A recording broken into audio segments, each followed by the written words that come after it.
Hello, this is Dr. Grande. Welcome to this episode of Alien Lizard Humanoids. Tonight we'll be looking at the case of Johnny Depp and Amber Heard. As we're making this video, the trial is underway, so we're caught up roughly through day 10. We'll get started with the introductions. Jeff? Hi, my name is Jeff Pincin. I'm a licensed professional counselor in states of Delaware and Pennsylvania, specializing in the treatment of OCD and other anxiety disorders. We don't have any questions today, but please leave a comment or a question for us in the comment section, and we may respond in future episodes. Now, if I hadn't become a counselor, I really wanted to be a pooper scooper for crime scenes. I figure that's got to be important. Not many people would probably want to do that. There's got to be money in it somewhere. Turns out there's not. This is not a very necessary thing in most situations. I imagine crime scene cleanup is really something that actually absolutely not has to be done. Sure. There's some money in that. But this very specific specifically, one, right. Human fecal matter cleanup. Right. Like the rest of the clients, no blood, nothing. Like, No, I don't want to deal with it. That's messy. no? Okay. That's too messy. Right. No blood, other bodily fluids, None of just the fecal matter. Just the yep. That's all I wanted to focus on. But there's yeah, not it's very much specialized. Not much of a need for it, unfortunately. So I had to go with my last choice option, counseling, and another broken dream. Yeah. Tough break. It's tough. Mike? Yeah, name's Mike Smith, also a licensed professional counselor in the state of Delaware. Specialize in narrative therapy and geek therapy, and I'm a self-styled expert in all things geek. Had I not become a counselor at one time in my life, I wanted to try and make free profit off of recycling, right? Kind of like in Seinfeld, like grab up a whole bunch of bottles, take them to Michigan, where the deposit is higher. It turns out it's like a really long drive from Delaware to Michigan. And I just wasn't able to collect enough bottles. I think if I'd been in some place like Hollywood, where there'd be way more bottles, just way more bottles, just lying around, getting thrown around. You'd be able to fill up the whole truck after one Hollywood party? Right, yeah. I think that would have been a way of getting some profit out of that. Probably could have just turned those in for 5 cents a piece. They have big Still jugs, right? Yeah. Big jugs of alcohol. Gigantic bottles of wine. Probably could have gotten a lot for the deposits on that, but it's just not a feasible business plan. It's not a good business model, so had to turn to counseling as a result. That's a shame. Another broken dream. It's a shattered dream. Hopefully no broken bottles. It's like the dream was thrown across the room. At least the dream didn't hit your finger. Yeah. No fingers were lost in your broken dream? No. And no fingers were severed in the making of this episode. All right, so this case, as we're making this case is ongoing. It's a trial, I think it's supposed to last 6 weeks altogether, if I'm not mistaken, and we're on day 10. Day 10 just finished up. Not a whole lot happened today, but we had some very interesting days before with Johnny Depp testifying, direct and cross and short redirect, and then a few other witnesses have come in. This is like right in our wheelhouse, right? You got everything in this case. No murder, right? Yeah, that's why it's not the murder part. Right. Thankfully. There's no murder involved, so yeah, but... Pretty sure there's some alien lizard humanoids somewhere definitely some... in there. Hollywood's involved. There has to be. Definitely pirates and superheroes. Mm-hmm. And you have just this whole litany of mental health disorders being referenced. Mm-hmm. Who knows who has what disorder or whatever, but you have just a lot of references, especially to the cluster B personality disorders, right? You have the ones that we commonly see thrown around in trials such as this to try to figure out parts of one's personality and how that plays into how they treat other people and the kind of, you say one personality disorder and everyone's like, oh, that makes sense for this person and all the sensationalist kind of stuff that we see. It's a favorite for courts. Yeah. Like, get any kind of, like defense attorneys, prosecutors alike are both trying to get some expert to say personality disorder. Mm-hmm. Yeah, typically in the criminal trials we've covered, it's the prosecution, right? They bring in expert witnesses that are like, oh yeah, it's antisocial or paranoid or whatever, but it's not schizophrenia. They always, they're always real clear. There's no psychosis because that would lend to like an insanity defense. They don't want to support that. That would mitigate, because if there's hallucinations, delusions, then the person wasn't in touch with reality or able to determine right from wrong at the time of the commission of the act. So it can't be schizophrenia. Can't be that. Yeah, they never say that. It's interesting. But of course, the defense, they always come up with, It's always schizophrenia. yeah, that or maybe bipolar, but psychosis. Schizoaffective disorder or Right. something like that. Yeah, they'll put them together. Yeah, bipolar, schizophrenia. But yeah, you have real clear kind of opposing forces. They're always bringing up these various disorders. We usually see in criminal. This is a civil trial, of course, defamation. And on top of all the action we already have, you're talking about 2 millionaires. This is not a case that would normally be in a trial like this. Like this is it was defamation, which is very hard to prove, especially against public figures. And they just have the money to keep this going, and it's televised. So it's just a confluence of unlikely events that's led to the trial of the century. It's also been going on for a while. Right. The intrigue has been building for years. Right. Yeah. Yeah, I mean, they've already had one lawsuit in England that Depp did not prevail. Did not prevail in that one. Yeah. That was a newspaper that made an unkind comment about him, but the judge ruled that essentially it was substantially true. Right. There was enough truth of it that what they printed was not libelous. Yeah. That doesn't mean he can't win in the United States, but it's not a great sign. I don't really, from the beginning, I've never really seen this as a trial where money changes hands. I think, you think about like who's on the jury, right? It's not multimillionaire actors and actresses. Right. These are people that actually have to work for a living. And I think there is this tendency for them to look at people like Depp and Heard and say, you're wasting everybody's time. Although they're probably happy to be there too. Sure. Like in a way, like I was there. I mean, I would love to be on that jury. Probably wear a big shirt to be like, I was there. The Heard and Depp tour. I was there. Well, they might be able to do interviews afterward. I don't know. Oh, yeah. Like, I'm not a huge fan of Amber Heard. I like a couple of roles she had. There are some much better roles that Johnny Depp has had. I'm a huge fan of Pirates of the Caribbean. It's controversial, but I'm going to say it. I don't really like Tim Burton movies. I don't either. Except for a very few. Beetlejuice, Batman. But a lot of the ones that Johnny Depp has been in, I didn't care for. So I'm hit or miss on Johnny Depp, but I would still like to be on that jury. Be able to like, Johnny Depp was right there. Amber Heard was sitting there just staring. I guess her whole face, just the entire time. Except when they're like listening to recordings and then she's just not paying attention at all. I think they need to get her a notepad instead of those Post-it notes. Right. She's writing a book over there. Right.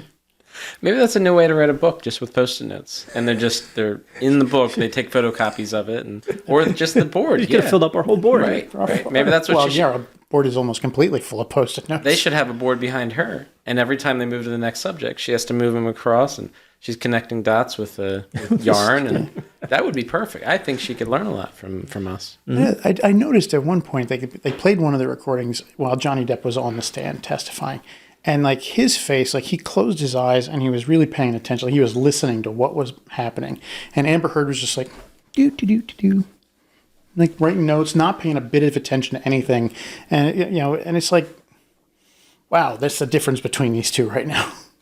Yeah, apparently he's making doodles too, right? I saw a thing today where he was drawing something, but not as much as whatever she's doing. Right. I feel like she's writing words though, because she always looks over to her attorney and like leans over, and when she's writing, like she's making some important reference that they've missed or whatever. I don't know. I think she's passing notes, but I don't know. I think that the attorneys on occasions are just like, stop it. Yeah, if she's I can't prove that at all, but I really get that sense sometimes that they're just like, we've already been through all this. Stop it. If she's passing notes, then maybe it just says, do you like me? Circle yes or no. Maybe that's all it is. It's like, can you hand this over to Johnny? She's still trying to figure out if he likes her.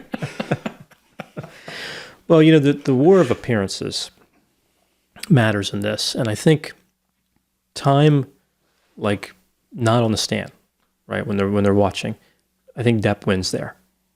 I think he looks cooler sitting there next to his attorneys. He chuckles sometimes. He doesn't overdo it though. Right. Not a belly laugh. Amber just has this, this stare, and then kind of an occasional, like, she'll move her head, but not. There's nothing funny. There's nothing relaxed. Yeah. No, it's very tense, and it's not like I think she's trying to go for stoic, for the like I have no opinion, but she's frowning like the entire time. Like there's no like lineness to her mouth. She's just frowning. She's almost pouting, without her lips stuck out, and just staring. Yeah, I think it's I don't know if it'll matter. I'm very curious, and it will come, how she'll perform on the stand. I think that's what everybody wants to know. Like, because Depp, in my opinion, he did, I'll say, okay for an actor. Right? Talking about like a high openness to experience, artistic, creative, fanciful type. He's not going to be precise. I think the jury forgave that. I think he did okay for it. Like, I knew he was an actor. He did okay for an actor. On cross, he just got too, I think, temperamental, and he hurt himself a few times. I think just saying yes, no would have been much better than all his attempts to explain. Most of them, anyway. And then redirect, I thought he gained some ground back. It's a tough thing in court for anybody to play that line between just giving yes, no answers and supporting the answers or giving a little bit more, because you give too much and you just, more times than not, seem kind of incompetent or more like you're just making stuff up or something like that. It's about a lot about perception there. Not necessarily, I mean, it shouldn't be for the judge, of course, or for the jury, but that's just how it comes across, especially when you're televised. The whole thing's televised. People are analyzing every second of it. And it's a tough line to walk for anybody, but especially in such a high-profile case like this. Yeah.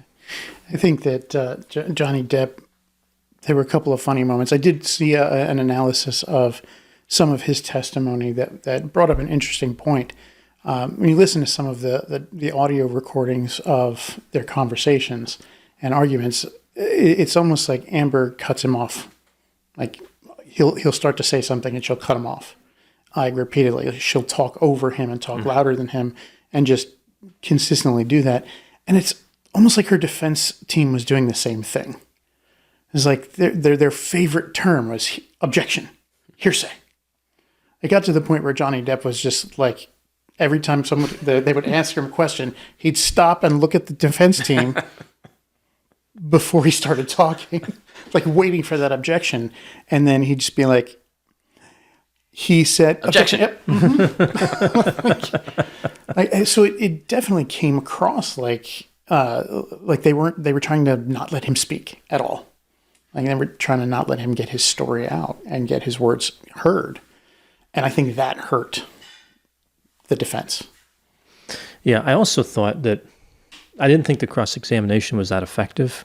I think the only reason it might have been effective is because his reaction. If he had just rolled with it, I think it would have hurt Amber's team more than it should have. Cross is always something where they should gain, of course, right? I mean, it's their chance to challenge his credibility and all that. But with the, did you send this text message? It was very judgmental, right? Like, you used a bad word kind of thing, right? Is that you? Is that your voice in the recording? You used a bad word. It was just, it just got old. It was like, we get it. Yeah, he uses bad language. He's offensive sometimes. Welcome to this trial. Yeah. Well, also, these are people who live without rules. I mean, these are very wealthy people that have servants, for lack of a better word, assistants, personal assistants all the time. They take care of everything for them. They're gonna be a little bit entitled, and I think that was his chance to kind of go back on the artsy thing. That's his whole defense for the language. I'm expressive, okay. The text message thing, I think, is actually really hilarious because it was like the defense wanted to hammer him about how he said these nasty things about it. Like, it's like, we should burn her. You want to burn her and you want to drown her and you want to do this. And he's decomposing body in the trunk. He's like, that that was a Monty Python bit from the 70s. It's from Monty Python and the Holy Grail. Like, the only thing he did was put Amber's name in instead of she, like at the beginning. And he was talking to his friend Paul Bettany, and they were joking back and forth. And it's obviously a joke because it is word for word the Monty Python bit, which was meant to be a joke.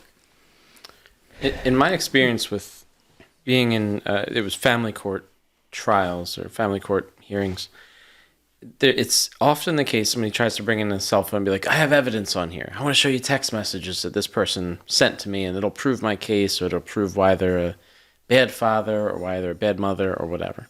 And in those instances, cell phones are not allowed in the courthouse, at least here in Wilmington. And in most cases, the judge is like, I don't really care.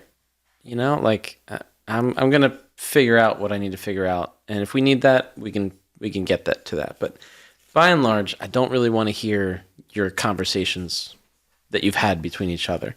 Now, in a situation like this, obviously it's televised and publicized, and I imagine that they have an odd number of recordings to begin with, like audio recordings, and so I imagine that they just lived their lives around, let's just have our whole lives on blast. Let's just show everyone what we say to each other. Let's let them all hear it. And maybe they just think, well, we're actors, so let's just continue putting our whole lives out there, like they've always have been with paparazzi and so forth.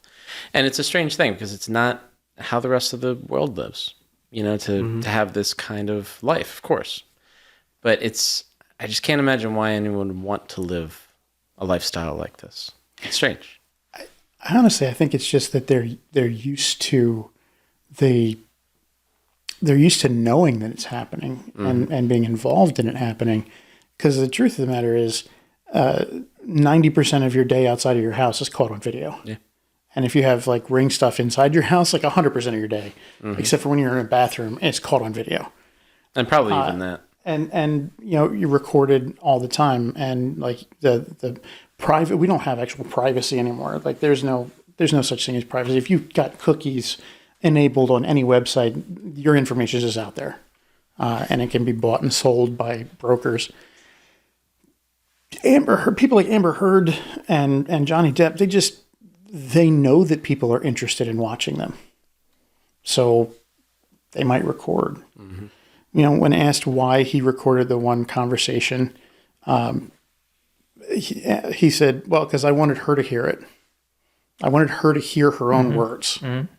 So he started recording. Yeah. And, you know, that makes a lot of sense to me. Yeah, he definitely used some very offensive terms. Yes. These did appear to be private communications with other people. Private in the sense, not legally, obviously, because we're seeing them, but private in the sense that he didn't do anything to broadcast it. It was a text message on his phone. It wasn't like he necessarily at that time wanted millions of people to know what he said. It wasn't a tweet to all of his followers about this, that, or the other. Like, yeah, they were direct communications to specific people. Yeah, so at some level it becomes like thought police. And I think that's really the argument that his attorney should use, right? I mean, Sure. The jury got to see, you know, some nasty language, and that's ugly and that's bad. But he was communicating with somebody else in confidence, and you're allowed to have bad thoughts. It doesn't necessarily mean he had bad actions prior to that or after that. Yeah. I also think that, you know, Amber's attorneys, that was their big chance. Like cross-examination, Johnny Depp he's the one suing her. Right. Like this was their big chance, and all they had was use bad words. That's really it. They tried to trap him on some inconsistencies, but that never works. Yeah. You know, like you said of, here you said at, or whatever. You know, like just these little things from his, I guess, prior depositions or whatever. Okay. Ultimately, that just becomes nitpicky, and that's the kind of thing that turns a jury off. Yeah. You're just like, at or of, who cares?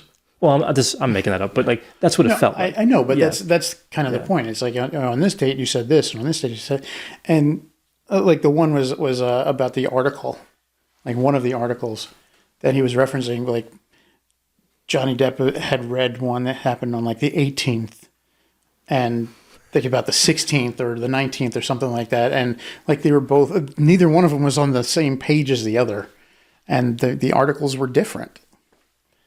But the one Johnny Depp had read was the reason he was doing this, but the defense attorney kept referencing the other one. Mm-hmm. Yeah, this is a good time to cover what's the legal, like, what are they arguing about, right? So there's an op-ed that Amber Heard wrote. It was published in the Washington Post, December of 2018. And long story short, without naming Depp, she said that he mistreated her during their romantic relationship and marriage. He wasn't too happy about that, so he sued her for, I think it's $50 million, which is never going to get that, but that's just what you do. Right. And she countersued him. Yeah. For what, like 100 million? Like yeah, because she doubled up. I think the basis for her countersuit is Johnny Depp's attorney made a statement that her allegations were a hoax. So that's defamation if it's not true, well, in theory. But so basically it's defamation both ways. Right. Mm-hmm. And ultimately, let's make the other person look bad. They're both making each other look bad. I mean... This is War of the Roses, right? Is that movie War? Yep. Yeah. This is like two people destroying each other through whatever reason, but we can get into that. But let's look at, from a legal perspective, this is the least interesting portion. I think the battle for feelings is what this is about. But just so we cover it, the legal perspective, defamation is a very tough basis for a lawsuit, right? Especially for a public figure, right? I can't see how the money's going to change hands. I have no idea how it's going to happen, but I guess anything's possible. But if you look at the standard for defamation for a private person, if you make, there's three criteria, right? So if you make a statement that's false and you know it's false, that's defamatory. If you're reckless, like a newspaper that doesn't bother checking anything, right? That would count. And then neglect, which is still actually a pretty difficult standard to accomplish sometimes, but it's much easier than something like recklessness. So if you're neglectful and publish something that's not true, then you could be held liable for defamation. Now the standard for a public figure is much different because the neglect, the third criteria, is gone. And the other two are collapsed. They're still treated separately, but we call them actual malice, right? That's where they get that term, actual malice. So it means you made a false statement you knew was false, or you were reckless in making that false statement. If the statement is true or substantially true, there is no defamation. The truth is an absolute defense no matter what you say. So if you defame somebody, that's not nice, but it doesn't necessarily mean you can lose a lawsuit because damages have to occur. Now, there's some things that you can say that's called defamation per se, which means that the plaintiff doesn't have to prove the damages. They're considered automatic. It's so offensive, right? Like it's different from state to state. But something like, a person had an affair or something, something like this, just so offensive. People are like, automatically your reputation is damaged financially. It's assumed. Someone being accused of a crime, certain criminal aspect, criminal things involving minors or something like that. Especially if they did not do such a thing, but people are claiming they did. That's a person who can lose. They can lose their job. They can lose a livelihood. They can be kicked out of housing just based on an accusation. They can have their kids taken away from them. Yeah, that's a popular one in many jurisdictions. That you're being accused of a crime that you didn't do, right?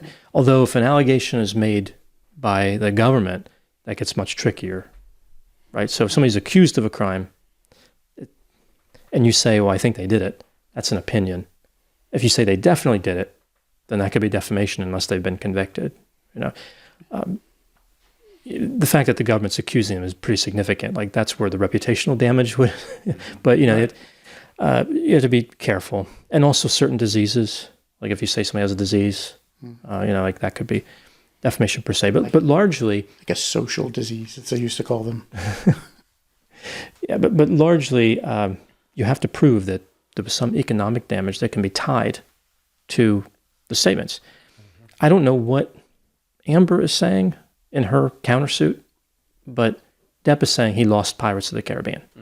6 to be precise, right? And other opportunities potentially. After that, yeah. He could have, who knows, he made 30, 40 movies, Pirates of the Caribbean, I don't know. And other movies, right? Well, yeah, other movies that... after 5, it was just a kind of a dying franchise. Well, somebody who was testifying didn't know what number Pirates movie they were on. Like, they were like, all right, so you say that he could have lost out on, well, what's the next one? Like, is we on like 7? We're on 6? And like, there's just so many now that even in court, they're not sure how many there are. Honestly, I didn't think they were that good to be commanding that type of budget. I know Endgame, Avengers Endgame is up there pretty far. That one's a good movie. But Pirates of the Caribbean, any of them? I don't know. Curse of the Black Pearl is a classic to me. Like 2003, that was a great action-adventure flick. It wasn't anything deep, but it had some good fun moments, and it was an action-adventure movie. It was something Depp, though. Yeah. It wasn't deep, but it was Depp. Yes, it was definitely Depp. Very much Depp. But it was also Jeff. Jeffrey Rush.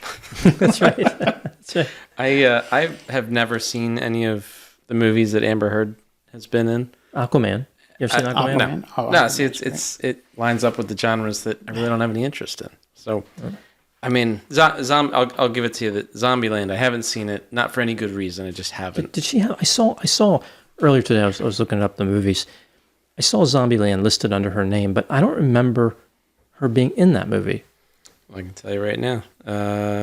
Maybe she had like a supporting. It says 406. Like underneath her name, it says 406. She's the 5th one on the list. So she's ahead of Bill Murray on that one. So that must mean something. All right, so she must have been in there, but I don't remember. She was in there, yeah.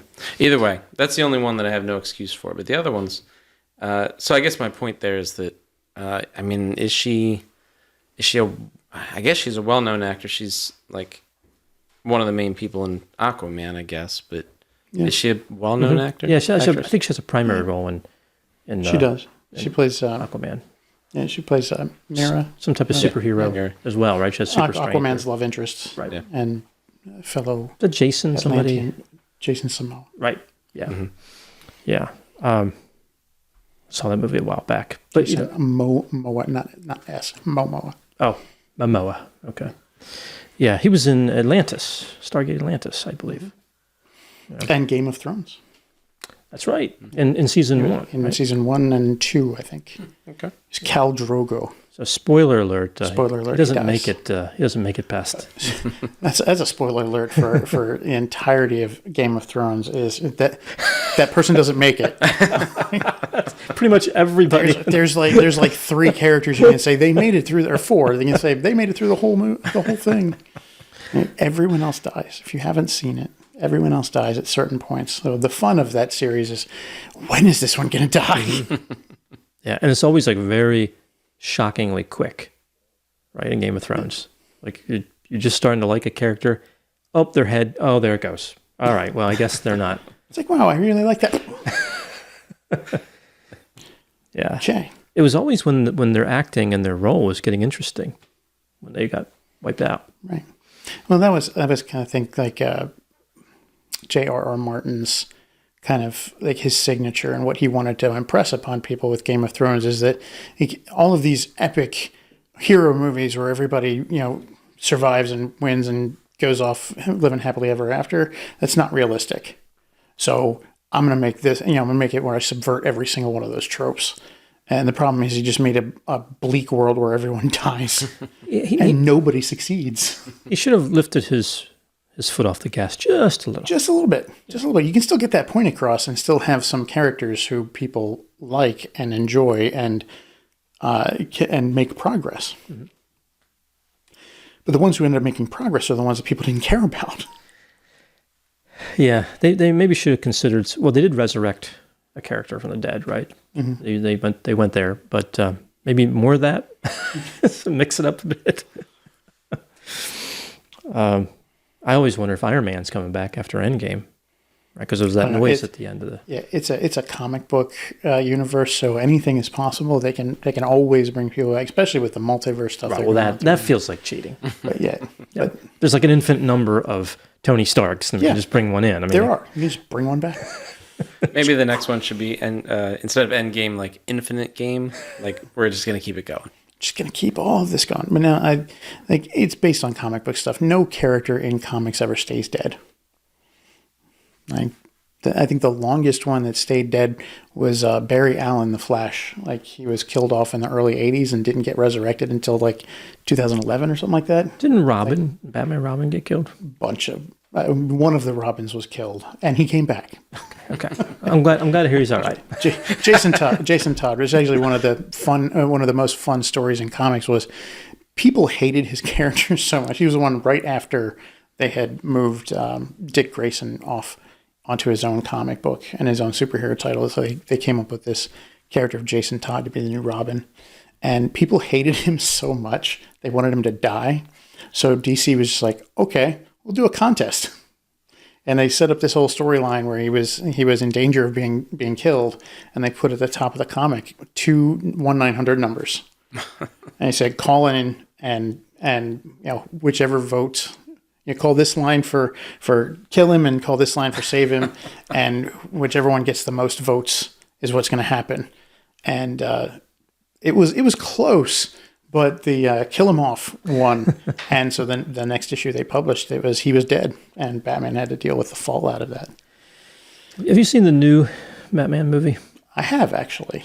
So this is important, spoiler alert, because this one is in theaters. Mm-hmm. It's awful. I actually disagree. I thought it was the worst Batman movie that they could have possibly made. It wasn't just the worst one of the ones out there.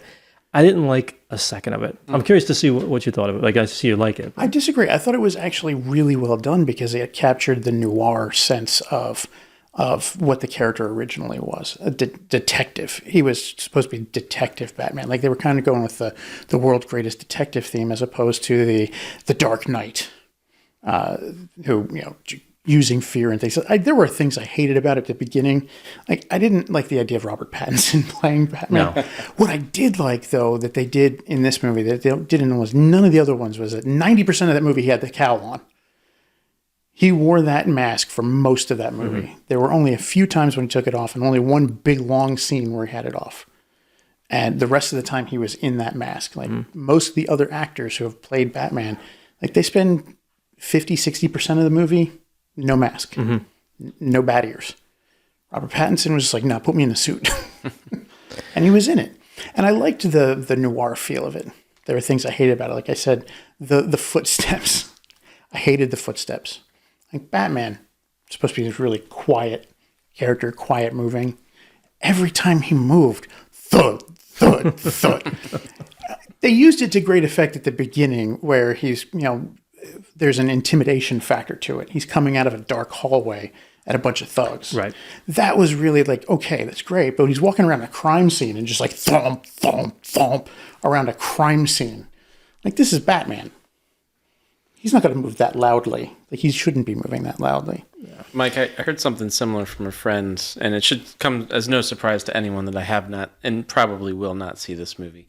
But I heard something similar, that it was more aligned with, I guess, the comic books than might be with the movies. And the friend that I'm referencing really loved that about it and said it's very similar. You didn't say this, but had a similar thing about what he liked about it. And he said it was his favorite because he prefers that style. But I understand the other side of it, too, that if somebody's into more of a different style, then that would make sense, too. Yeah. It definitely wasn't the best Batman movie I've ever seen. I do still think that the Christian Bale, Christopher Nolan Dark Batman Knight trilogy was superior. Mm-hmm. But I think that it held up to a standard to me that it was decent. It was a different take on it, and I liked that. It wasn't Batman and Robin with George Clooney and the bat nipples. Yeah. But the funny thing is, I know, and George Clooney's apologized for those movies, but As he should. Whatever. But even that had more redeeming characteristics. As bad as that was, I still liked it better. I don't know. I don't think there's anything redeeming about Batman and Robin. I can't. Well, very colorful, right? It was very colorful. It had a lot of pageantry, right? And this, and but it had Arnold Schwarzenegger making terrible puns as a character who never does that. At least he had some color, right? He was blue. I think that, and was it Poison Ivy was green, and people had colors. In the Batman, their color palette is like, oh, shades of gray. Let's see, we got black, gray, not too light gray. What will we pick for this scene? How about gray? Good, you picked gray. Let's put that in. Oh, we gotta use a different color of gray. Actually, I appreciated that about it because a lot of the noir films were black and white, so they kind of leaned into the darkness side of the Batman, and there were some things I didn't particularly like about it, but there were a bunch of things I did. So to me, that particular movie is it's up there. I think it's right under the Michael Keaton Batman. I like Michael Keaton. Yeah. Even though I do like Christian Bale a lot with The Dark Knight, Michael Keaton's performance was special. And I felt like he really balanced with Bruce Wayne. He was very good in both. He's coming back. There's a movie coming out, Batgirl. And Michael Keaton's coming back as Batman in Batgirl. He's a real actor. So Michael Keaton, that man knows how to act. He does. And I think he was just a great choice at the time, and I think that movie's held up. But I do think Christian Bale, even though he's supposed to be a jerk in real life, I think he did a good job in Dark Knight. And the other two, not so much the third one, but the first one was all right. I feel like the screenwriters just lost it. It's like, what are we even doing? Like, they just blanked out toward the end of was it Bane or whatever? Like, what is there a plot? Can you ever heard of a storyline? Whereas Dark Knight was dialed in. Yeah, Dark Knight was. Every step, they knew what they were doing. It was a great movie. Yeah. I think Michael Keaton, I really dig him in a lot of roles, but I loved that he played Vulture in Spider-Man Homecoming. And I loved that most because this is a behind-the-scenes story. When Sam Raimi was trying to do Spider-Man 3, he wanted to do the Vulture. And that movie was so terrible. Because the studios got involved and the producers were like, we should do this and we should do this. And Sam was like, no, I've got a story. We get this, we do this. And give me the control I had on the last two and I'll make you a hit. And they were like, okay, but you should do this. And we're going to put this person in this movie and put this one. And he's like, okay, well, the villain's going to be the Vulture. And they're like, an old dude? No, it's got to be somebody younger. And he was like, this is why he decided not to do anything after Spider-Man 3. He was like, no, I'm not going to be part of this. They had the same objection when Andrew Garfield was doing it because they were like, we want to bring the Vulture in. And they're like, no, it's an old dude. So when Michael Keaton got cast as the Vulture in Homecoming, I was like, yes, do it. Yeah. Because that'll vindicate. You ever seen him in Mr. Mom? Oh, yeah. With the vacuum cleaner? That is still, I think, one of the funniest movie moments ever. And I guess looking back, it's simplistic 80s or whatever, it looks corny by today's standards, but it was a great scene. It was, yeah. You ate the blanket right after ate some, I've had vacuum cleaners like that. I think that's why I connected so much. Everything was scarier when we were younger. Everything was more dangerous. Fans didn't have real good protection around them. And, no. No. Everything. You could stick your finger right through. And the blades were all metal. Like now you got plastic blades and safety stops and things are real small. Now you had the big box fan. You could stick your finger right through there into the metal blades. Yeah. My mother-in-law talked about when she was a baby and, of course no car seats and they had what are car seats? They had some kind of bed or something that, if you were an infant, you would just kind of lay in this bed while your parent was driving, and you just kind of lay there. So going along with the turns, and you stop, you might roll forward. You go, you might roll backwards. And of course, if you got an accident, forget about it. You're done, right? Because you're just laying there, and you're very light. As soon as you could sit up, you'd have a booster seat, but only if you were in the front seat. If you were in the back seat, just at that time, I don't think they had anything booster seat or. They had booster seats, but that was just so the kid could be up high enough to look out the window. I don't know if It they had wasn't for anything. safety at all. I don't know. But either way, well, I mean, at that point, they might not even had seatbelts, depending on the car, because that would have been in the 60s. So I don't know. For a long time, they had just the lap. Unsafe at any speed. Right. Yeah. And then the shoulder restraint, that was a big deal. Mm-hmm. And then when the airbags came out, I don't know if that was the 90s, late 80s, 90s. That was a huge deal, the airbags. I remember seeing some people would really rally against the full seatbelt. Like, people saying, if you crash, how are you going to get out of it? And all these kind of arguments that we know don't make any sense. There's a chance, of course, but very little chance that it could really impact, keep you from getting out from an accident. But I do remember seeing these campaigns that would happen that, no, these aren't good. We shouldn't do this. We shouldn't, but of course, thankfully we have the data to show that they were dead wrong on that. But yeah. My favorite was when seatbelts, when the legislation started coming out to make it mandatory. Everybody was complaining about it. Well, not everybody, but many people. And some people were like, I want to be thrown from the car in an accident because, it might blow up and catch fire. No, you don't. No, you don't. No. I don't know what they think happens in an accident, but, if it's head on, yeah, you'll get out through the windshield. Mm-hmm. And you might go through the windshield of the other car, too. Like, that's never a good thing. I'd rather be a projectile. Nobody should want to be a projectile, except for maybe the human cannonball. But even he doesn't want to be a projectile out of the car. Mm-hmm. Like, that's not a thing. Yeah. Gosh. Seatbelts are a good idea. I remember the seatbelt things, the automatic shoulder straps. Mm-hmm. Yep. Yeah, they fell out of fashion because they figured out that they're not a good anchor point. Right. When it goes over, if you get in an accident and that buckle comes undone, you might as well not be wearing it. Mm-hmm. Yeah, and they're also overly complex. There's like a track. Yeah. And it's just easier to put it on. Like, it's not that big a deal. Mm. My new truck, I have a new Toyota, I'm pretty sure it has 160 airbags. I don't know. It has a lot. Like, everything's an airbag. You go in there and it's like, turn the radio on. That's an airbag. Don't touch that. It's like, don't touch that dial. Why not? Because it's an airbag. You get a fender bender and they just engulf you in a bubble and you just float out of the vehicle, perhaps. You just push a button on the steering wheel, all of a sudden airbag goes off somewhere. You get ejected from the vehicle and you're completely, you're in another country by That's the what time. they need. Ejection seats. I would love to have ejection seats in a car. Wasn't it Get Smart that had those? Was the show Get Smart? Yeah, that was a big thing. He was trying to figure out if... Yeah. The ejector seats were also in James Bond's DB5. Mm-hmm. Aston Martin. In the Aston Martin DB5, yeah. Which is actually not his car in the book. In the books, Ian Fleming's books. He did not have an Aston Martin. I don't remember what it was. I think it was a Bentley in the books. Yeah. Nice vehicle too. Yeah. I know for some of the movies, it was a Walther PPK was his 9mm pistol, which is I guess it's a decent choice if you're a spy or whatever he was supposed to be. It's a small snub-nosed semi-automatic. Yeah, nice weapon.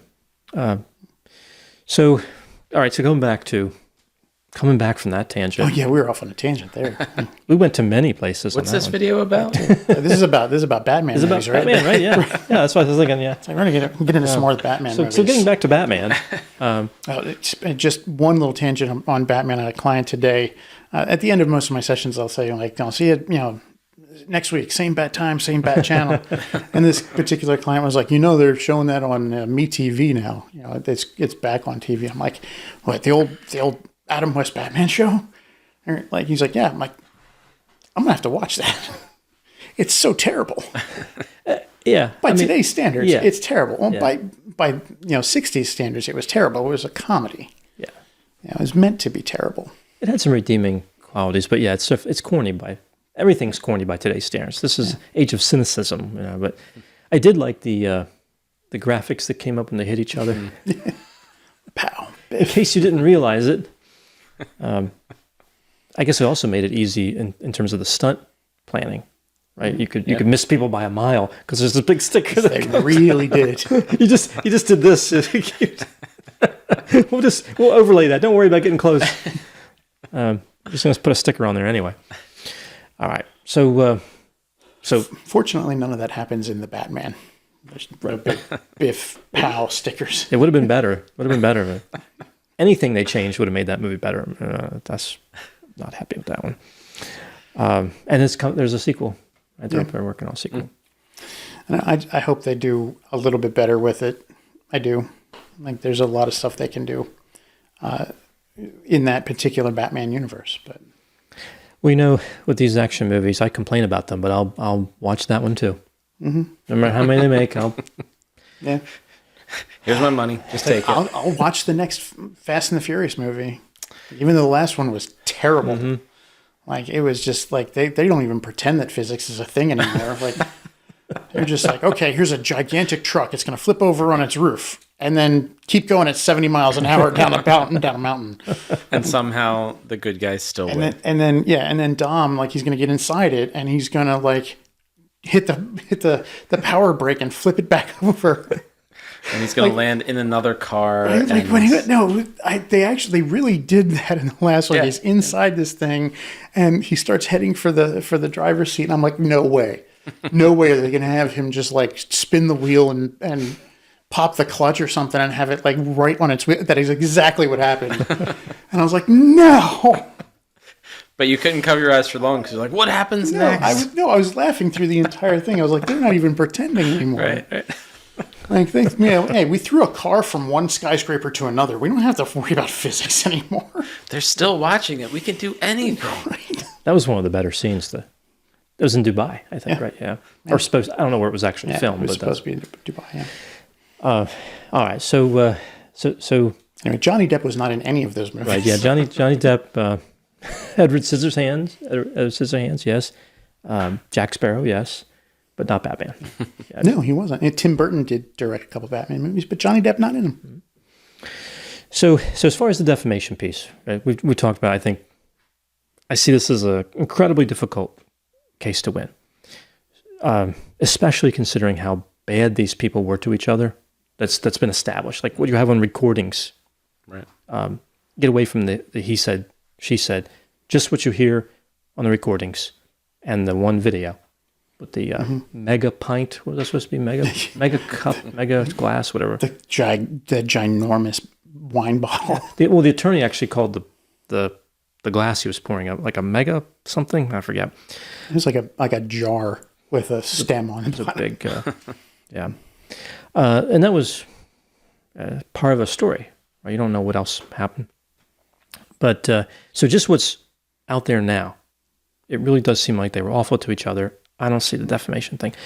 So what's the next level? Right? I talked about the war of feelings. I think what Johnny Depp wants is to work in Hollywood again. And I think he's doing himself some favors by showing that there's two sides to every story. Mm-hmm. And yeah, he's rough around the edges. Yeah, he had a substance use problem by his own statements on the stand. Mm-hmm. Mm-hmm.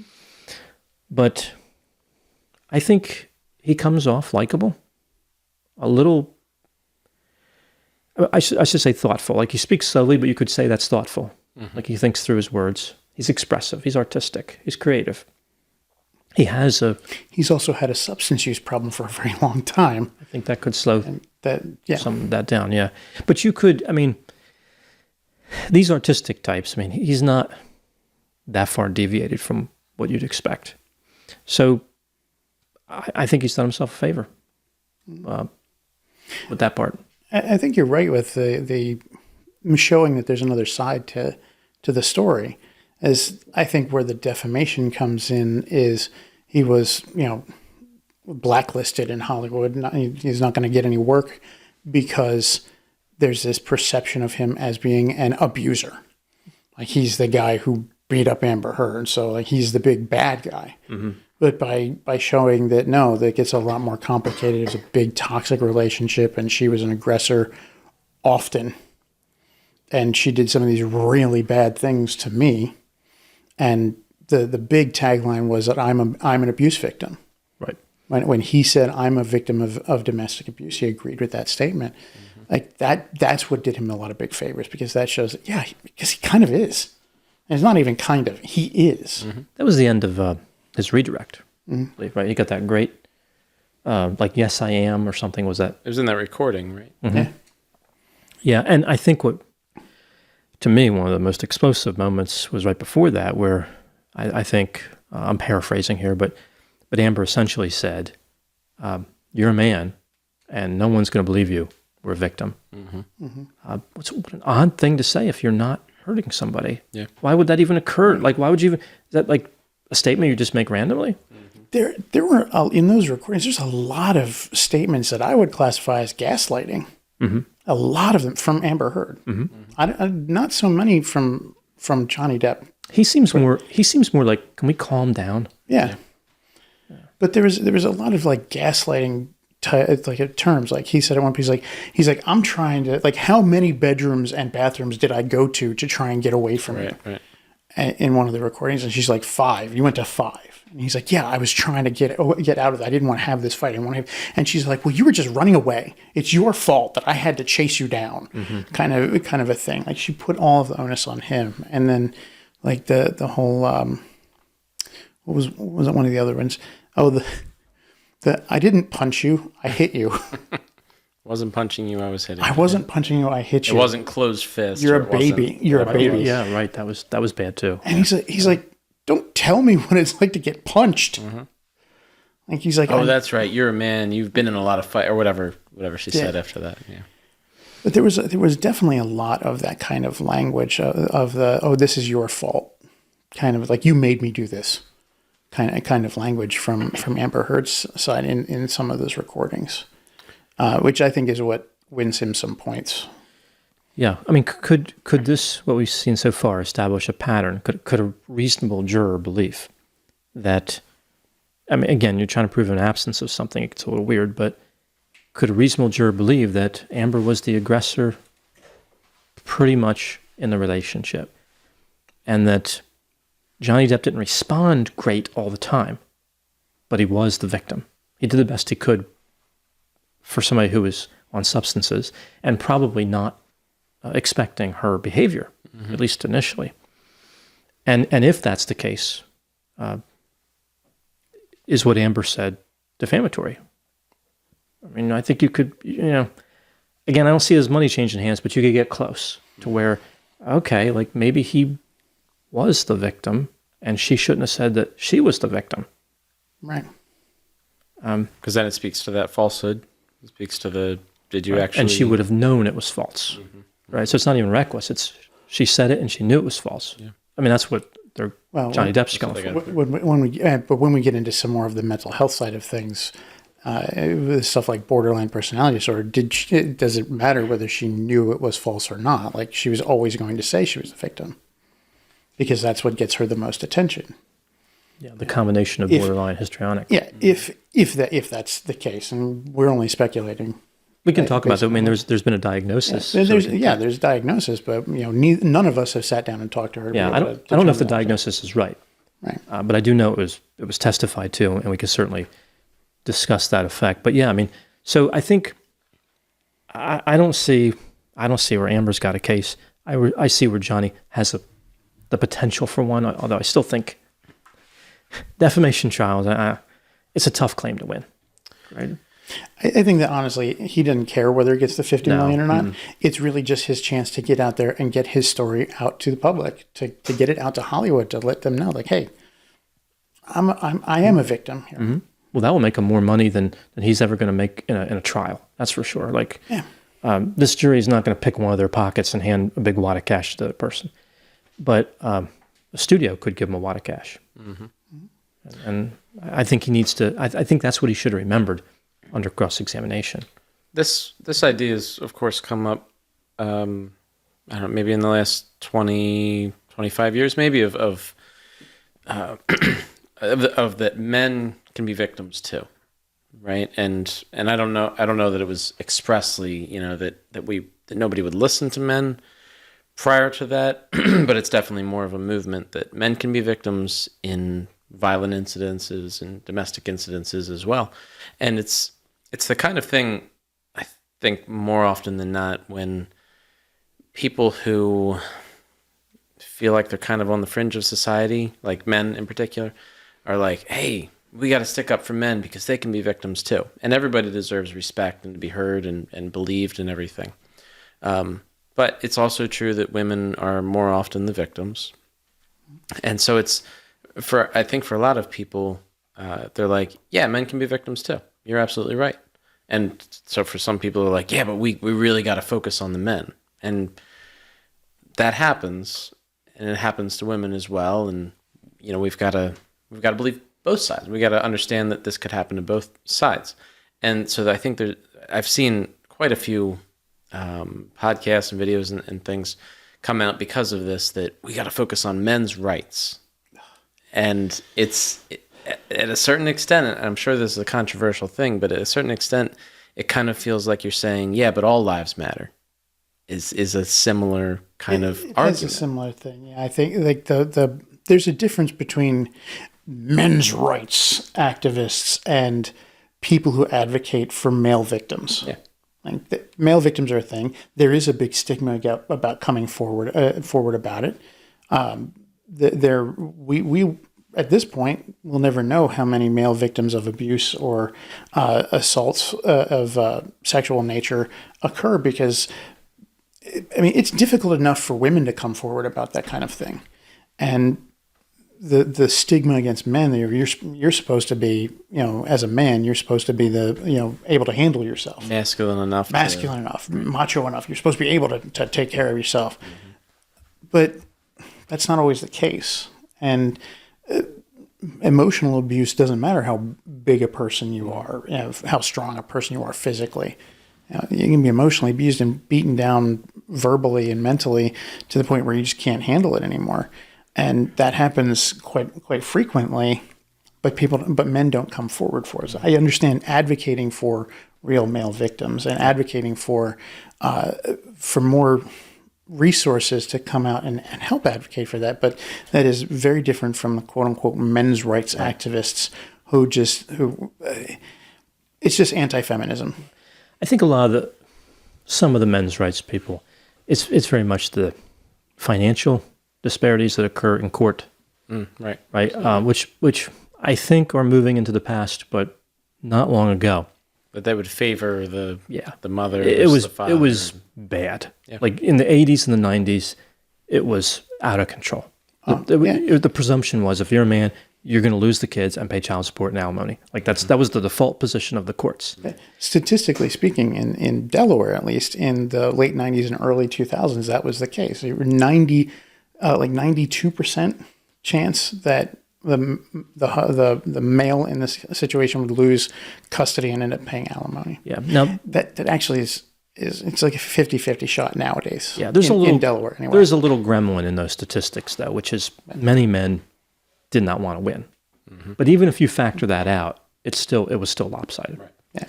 It's much more even nowadays in the family courts. I've seen that quite frequently. Yeah, the presumption now is that it will be split, like 50-50.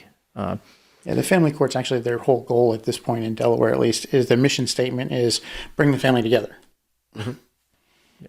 And sometimes, at least in my experience, even if there might potentially be a better option, and I'm talking like not a very significantly better option, but keep the family together, even if being in foster care might afford the child more opportunities. But let's keep the family together because that's where they perhaps belong or something. It is kind of, I guess, where they, where they want the case to go. They're trying for that. Mike, to your point about advocating for victims, we definitely saw that. Maybe not definitely, but we see that in this case. Here's a guy who, from what he said anyway, didn't necessarily want to physically get back at Amber.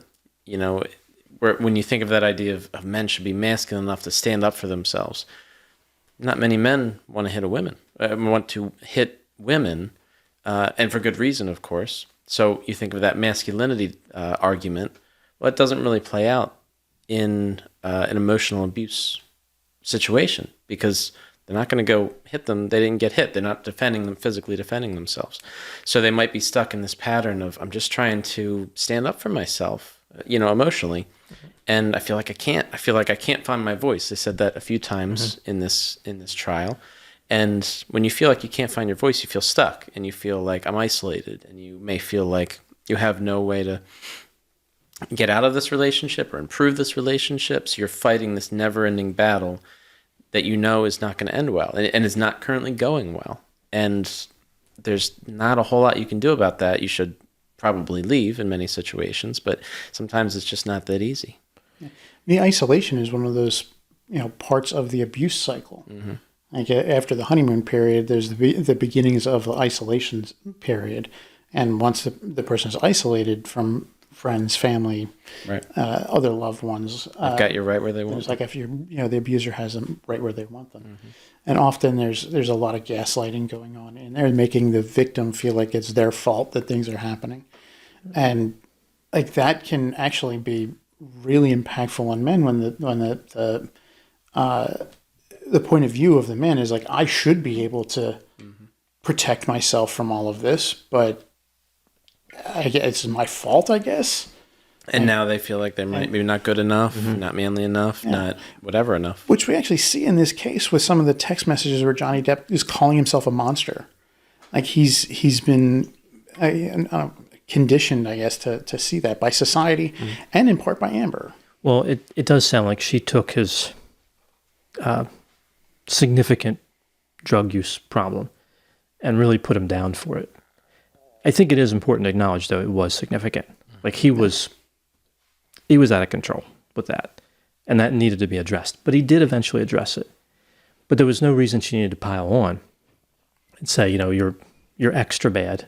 It's about control, right? She wanted him to never leave a fight, right, which meant get beat up or whatever.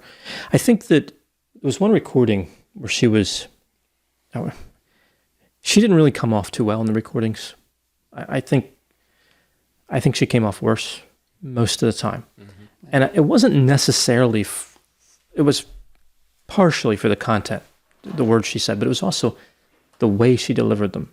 It was a very pushy, almost like a child throwing a tantrum. Like, I'm going to scream in the middle of the store and you're going to have to stop and buy me a candy bar, right? And she was saying that I'm going to die. And it wasn't because she was afraid that he was doing something. It was because he was leaving. Like, I'll die. It's a very manipulative statement. Yeah. And it's a very gaslighting statement too. It's like, if you leave, I'm going to kill myself and you're going to be responsible for me dying. Like, no, that is your decision. But even when it's not like I'm going to kill myself, it's like if you leave, my heart's going to be so broken, I'm just going to wither away and die. Like, that's still a manipulative statement of, you're not allowed to leave. Yeah. Think how trapped he must have felt. Terrible situation, especially considering he wasn't in a good position to deal with it, with his substance use and his busy schedule and all the demands of being an actor. He probably thought, with a younger wife, I don't know if he thought this, but I'm going to guess, that he would have some say, because he was much more successful than she was. He was he 22 years older, something like that. He's in a kind of a position of power. He could take on more of a mature role in that relationship. And certainly there wouldn't be tantrums and there wouldn't be physical, like, striking and things. But wow, did he, if that's what he thought. If that's what he thought. He was wrong. Yeah. Yeah. Right. I know that substance use issues are incredibly damaging to family units. The Al-Anon refer to it as the family disease because it doesn't just impact the individual who's using the substances, it impacts everybody. But I've never been of the opinion that because someone is using substances, they deserve to get punched in the face. That wasn't the way to help him. No, that's not. That's never the way to help them. Like, he had one too many drinks, so you threw a vodka bottle at him and severed his finger. Well, let's talk about Australia in 2015, because I think this is... It's a big incident. Yeah. March 8, I believe, if I'm not mistaken, 2015. And there was a witness, Ben King, who I believe he said he worked in Buckingham Palace. He was a personal assistant and a house manager. And he didn't name his client, which I think was by arrangement, but he was a very wealthy and potentially famous client he has now, I guess, in London. Who knows who it is? It's interesting, right? Because he worked at Buckingham Palace, and then he said he went to freelance. And I know a lot of different careers can freelance. It caught me by surprise. Freelance butler? Does he just show up at people's houses and be like, I'm your butler today. I'm here. Today I'm going to be your butler. Where's your house stuff? I didn't realize that Amber. I didn't realize the age difference between the two, and I didn't realize that Amber Heard had dated Elon Musk for one a period of time. Either way, but you were talking about the Australia personal assistant, right? So he was hired. He saw some things in London prior to the whole Australia thing where Amber was yelling and running across the floor, and Depp was retreating, which plays very well into his narrative, because Depp would have us believe that he physically retreated many times, even rented additional hotel rooms as a matter of course. And that statement strongly supported that position. So that was good. Then in the Ben King went to Australia in advance. I think he went there in February. And then Amber and Johnny arrived in March or something like that. And he was there to manage the house. It's for sale, by the way. $40 million. I saw the pictures of it on, I think it was Daily Mail. Now, wait a minute. Well, you know what? $40 million. I think that's what it was. Is Johnny trying to buy? Is that why he decided on $50 million? Is that, with all the fees associated, it'll probably be about $50 million. You know what? I'm not really interested in the house because there was no murders there. Murder House Flippers can't cover that mansion because there's no murders there. The finger severing, I got that. The finger that's severing, true. but that's not really a murder. Yeah, though. chalk outlines very small. There was a comment in that video where we talked about that. Somebody said there is already a show by that that does it, and but it was on the Tubi network or the whatever, and then it went to I think the Roku channel. I haven't seen any of the episodes, but there's each episode, each house is in 3 parts, and I don't know how long each part is, but it seems like it's severely lacking. And even though there's already a show where they did something similar, there's still the opportunity, and we could do that one so much better. I think. Oh, good. No, I was gonna say there's so many times where a show comes out and it does a premise, but then another show comes out and does the premise better. Yeah. That could be us. The Office. You're saying the British Office was okay. It was okay. It was okay. We have a lot of international listeners. You might know. Yep. Sorry. I'm just saying, the American Office ran for a long time, much longer than the British Office, and the first few episodes of the American was the same script. I can balance it out for the UK though.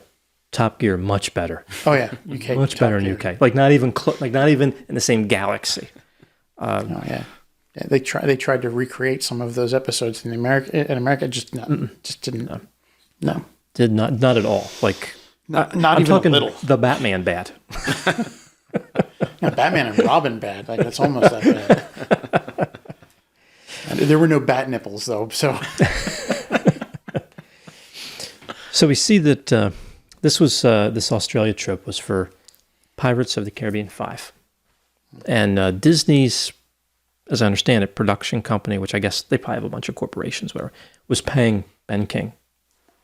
So this is interesting. I thought about this, right? So when we go and buy a movie ticket, we're paying for personal assistance and renting $40 million houses. Yeah, but it's a tenth of a cent that goes there. They're counting on a huge return. Yeah. No, it means that cost gets passed down, right, in a way. Well, sort of. And movies are a little different because they can lose money. So maybe not, but... Well, it does speak to the relative insignificance of these things. If they throw a party that's costing $20,000 to throw a party with renting a place and food and drinks and stuff, that's probably just a drop in the bucket compared to these multi-million-dollar budgets for especially movies like Pirates of the Caribbean. And how often does that happen? I assume throughout the production of a movie, probably pretty often. So it's probably becomes a significant part of the budget is food and entertainment for the actors and Craft things like services. that. Craft services always has a big budget. Yeah. Or should always have a big budget. There are some, I don't know, the apparently the set of Rust didn't have a big craft services I was budget. thinking of Rust. I had it about was it 8 million was the budget for that movie, Something. and I'm thinking, it seems like Depp and Heard spent that on wine, right? Like, so It's like for just one party. So many bottles. so Great. yeah. So I find this interesting, right? So Ben King said that when they first arrived, it was very cordial. He was, and he was I don't know if you saw his testimony. He was very, very articulate and polite. Oh, Like, yeah, he's a butler. very credible witness and likable. I could see why people would want to hire him. So, and you could tell at one point he said, like, I forget exactly, but something like his job was to be trustworthy and discreet. So he probably didn't like having to testify, I'm going to guess, but So he didn't vape on the stand and all? a little more decorum. A little bit more decorum. He than knew okay. that wouldn't Gotcha. wouldn't fly, but other people apparently did not. Yeah, apparently other witnesses. And driving while you're testifying. But That's the dream right there. Just to be testifying in court while you're driving down the road vaping. multitasking. Just have no concern for anything else that's going on. Testifying, driving, vaping, I can do them all. Living life to the maximum. So they arrive and things are going well, but then we see the same pattern where Amber's loud and Johnny's retreating. London, Australia. I don't remember which city in Australia this house was in. I don't remember. I'm sure they said it, but anyway, I think Ben was staying a half hour south, so he would come up, I think, Monday through Friday. So he gets called in one day. It was a Sunday, March 8th, 2015, and this was the finger thing. I think it was a physician who told him that there was a missing finger, and they wanted to know if he could help locate it. It's a big house, huge house, and he found it under the bar in some type of paper towel. There's a big debate on this. They're going back and forth. I guess it's different in Britain, what they call a paper towel or something. But yeah, he found it, and there was blood everywhere, and there's broken glass, and wine, and I guess other alcohol everywhere. $50,000 in damage. Broken marble. How do you break marble? Yeah, right. You threw a bottle at it, apparently. I mean, like if you're thinking about glass up against solid stone, they had to really try. I think marble's pretty strong. I don't know, but I mean, unless it's not supported, in which case, if it's, I guess, a countertop or something, I guess you could, in theory, have something heavy enough to break it. I think a marble step was broken and the countertop. Yeah, marble is durable in many ways, but sharp impacts can crack it. Like it is fracturable, which is actually how they move it and mine it and shape it, like crack it.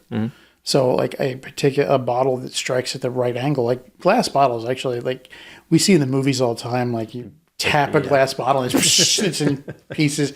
But glass bottle actually really resilient. Like it takes a bit to break a glass bottle. Thrown at the right angle, it could hit and chip a marble. And you drop a weight of a human being on a stair, and you can crack it. I'm going to go home and test it. I'll have to go buy some marble slabs. Because Jeff has a marble staircase in his house. Like, That's It's exactly all marble, what right? it is. Every floor, everything's Every marble. single every floor, The doors, the marble doors, the roof. It's one big marble masterpiece. It is. Yeah. I mean, Marble I refrigerator. just have some marbles on my steps. That's how you fall on them, is the marbles on the stuff. Actually, most of them are actually cat toys. They're jingle ball. Like they Right, just right. have the little jingle bell inside a plastic thing. Well, talk about tripping over things. They get cat stepped toys. on all Yeah. the time. Right. So there's this. After the finger's recovered, we see that Ben King flew back to L.A. with Amber Heard, and then she flew back at some point, and Johnny was there again. And I guess it was the same pattern without the finger being gone. So either way, outside his testimony, Johnny said that Amber threw a regular bottle of vodka or something, and then a large bottle. And that was the one that, I guess, the way he kind of did a little thing on the stand where he showed it, but it's like his finger was on the edge of the bar, I guess, and the bottle came and severed it. Mm-hmm. And he gets into the gory details, which I will not get into, but it was pretty gross. They showed pictures of it. Yeah. It did not look fun at all. No, losing a finger is never fun, I think. Yeah. The closest I've ever gotten was the tip of my thumb on this hand got severed by a fan with a metal blade. Yeah. Yeah. Someone threw it at you, I assume? No, it was actually a small fan, ducted fan. I sleep with a fan on for white noise, and so I was like 18 years old, back from college, visiting home, and I didn't have a fan with me, so my dad gives me this little fan that he'd put a plug on, and he'd put a grate on one side, which was great. The grate was great. No pun intended. But the other side was just open, and I went to turn it, and I just grabbed from the back, and I didn't realize that there was nothing there. My thumb went right into the blade and just took the tip almost completely off. It was not fun dealing with that. I had to get some stitches, and ultimately, like, it just healed underneath, and I just peeled off the top of it. But it was not fun going through that. So I can imagine having an entire finger just severed. It was the tip of his middle finger on his right hand, but yeah, it did look unpleasant. That's still much more significant than the tip of my thumb. He also had some damage on his face. I think a cigarette burn on one side, and maybe that was over here, and then like a impact mark. That was actually an interesting moment in the testimony, because like they're showing the pictures and he's looking at it at the monitor right in front of him, and then he just goes, "Huh," like, or something, like he makes a noise, and the attorney's just like, "What?" He's like, "I just the mark there. I just remembered where, this is the first time I've seen these photos in a while. I just remembered that that's what that mark is." And he's like, "What is it?" He's like, "That's where she, stamped out my cigarette on my face." Yeah. He seemed authentic in quite a few moments, and that was one of them in the testimony. So, yeah, I mean, the problem is that after the finger incident, Johnny repeatedly lied about what happened to pretty much everybody he could talk to, and he had different stories. An accordion door? What kind of accordion door is really? Take off a finger? Goodness gracious. You usually have enough trouble closing them just by themselves, let alone hard enough to take off someone's finger. Yeah, they're not like spring loaded. You have to play it right when you're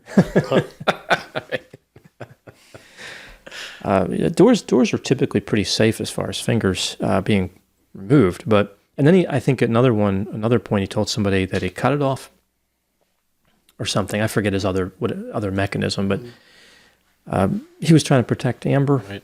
Yeah.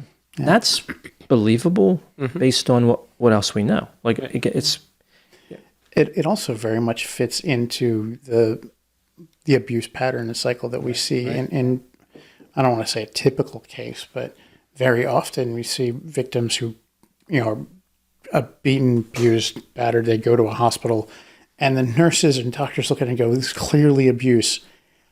Tell me what happened." And they're like, "Oh, I just slipped and fell." And they're trying to protect their abuser from going on. So it is believable that he would come up with these different stories, but the defense was definitely trying to hammer home, like, we don't know how he lost that finger. We can't pinpoint it because he lied about it. Like, he told all these other people. Maybe he cut it off himself. If we look at this logically, right? I think people look at this case. There's 4 logical possibilities. Either they're both telling the truth, which is hard to believe because their stories contradict one another. Right. They're both lying, which I could get on board with that. Who knows? Johnny's substantially, he's telling the truth, or Amber is substantially telling the truth. Mm-hmm. I think those last 2 are where most people are. Right. It really does kind of have to be one or the other. Mm-hmm. Yes, they could both be lying, but there's a lot of drama if that was what was happening. Like, then both parties would have to know they're probably not going to win. Mm-hmm. It's more reasonable to believe that one party really believes they could win. Right. I would disagree. I think, especially with the mental health stuff, like I believe both parties think they can win, and to a certain degree, especially with the mental health stuff that is alleged on Amber Heard's side, there's definitely an expectation that she thinks she's telling the truth. Yeah. Well, I could phrase it another way. One of them must believe the truth is on their side. But to your point, maybe they both believe the truth is on their side because one could be lying to themselves. Mm-hmm. Yeah. All right. So if you would believe that one of them is telling the truth and one is lying, the more evidence we get, both images, one comes into focus and one gets blurry, right? Mm-hmm. And for me, the Johnny Depp story is getting clearer, mm-hmm. and Amber's getting blurry, mm-hmm. to where I can't even like make out her frowning face, right? I don't. Who knows? You know, I'm sure on direct she'll have something to say, but it doesn't look great now. Right. Right. We only right now really have Johnny Depp's testimony and other witnesses that have kind of been around to substantiate his stuff. We haven't heard much from, we haven't heard anything from Amber Heard herself. We haven't had her on the stand. I do think that there are going to be tears, mm-hmm. and there's going to be a substantial number of tears from her. Yeah, what would be great is not that I'm trying to pick sides, I'm not, but if Johnny Depp's attorneys could elicit that aggressive speaking style from her, that argumentative, that would really pushy, show a lot. Yeah. Yeah, like feel sorry for me, I'm the victim. Mm-hmm. Maybe get some false accusations running there. Lawyers are good at getting that kind of visceral response. Well, they're disagreeable, like they act disagreeable, right? And most people aren't used to against that. a lot of things. Yeah. I think there's going to be a lot of tears, but some very dry Kleenexes. If I had to, just based on what on right now. And like I said, I don't want to, like you said, I don't want to take sides on this. I want to see how it plays out, and I want to see some of the evidence. The one thing I can say for certain is that relationship was toxic, mm-hmm. and it was both of them. Yeah. Like there are just sometimes where, person A is a wonderful person, person B is a wonderful person, put them together, and it just is a caustic explosion of acidic nastiness. Mm-hmm. And if you separate them, they can go on and be in healthy relationships with other people. Yeah. But, after doing some serious work for themselves. Very often. Sometimes they don't have to do that much work. Because it's just being with that one person is just... Yeah. Mm-hmm. Vinegar and baking soda, right? Yeah. They're great separate. Yeah. Put them together. And you put vinegar in a salad, it's wonderful. Mm-hmm. And, baking soda in a cake, it's great. Put them together, you got a volcano going on. Like. Yeah, a 7th grade science experiment. Yeah. Right? Mike, you had said, I really want to see how this turns out. And that's true. I'm curious as well. At the same time, if I had never heard anything about Johnny Depp and Amber Heard and their marriage issues and all the issues in the relationship and issues in their lives, I'm confident that my life would be just continuing to go on like normal. And I'm pretty sure that my quality of life might actually be at least a little bit higher too.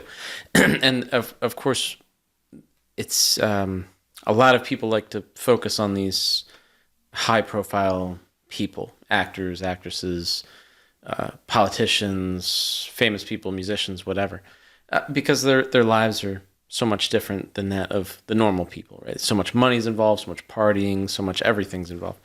And being famous and your whole life being on video and everything. But at the same time,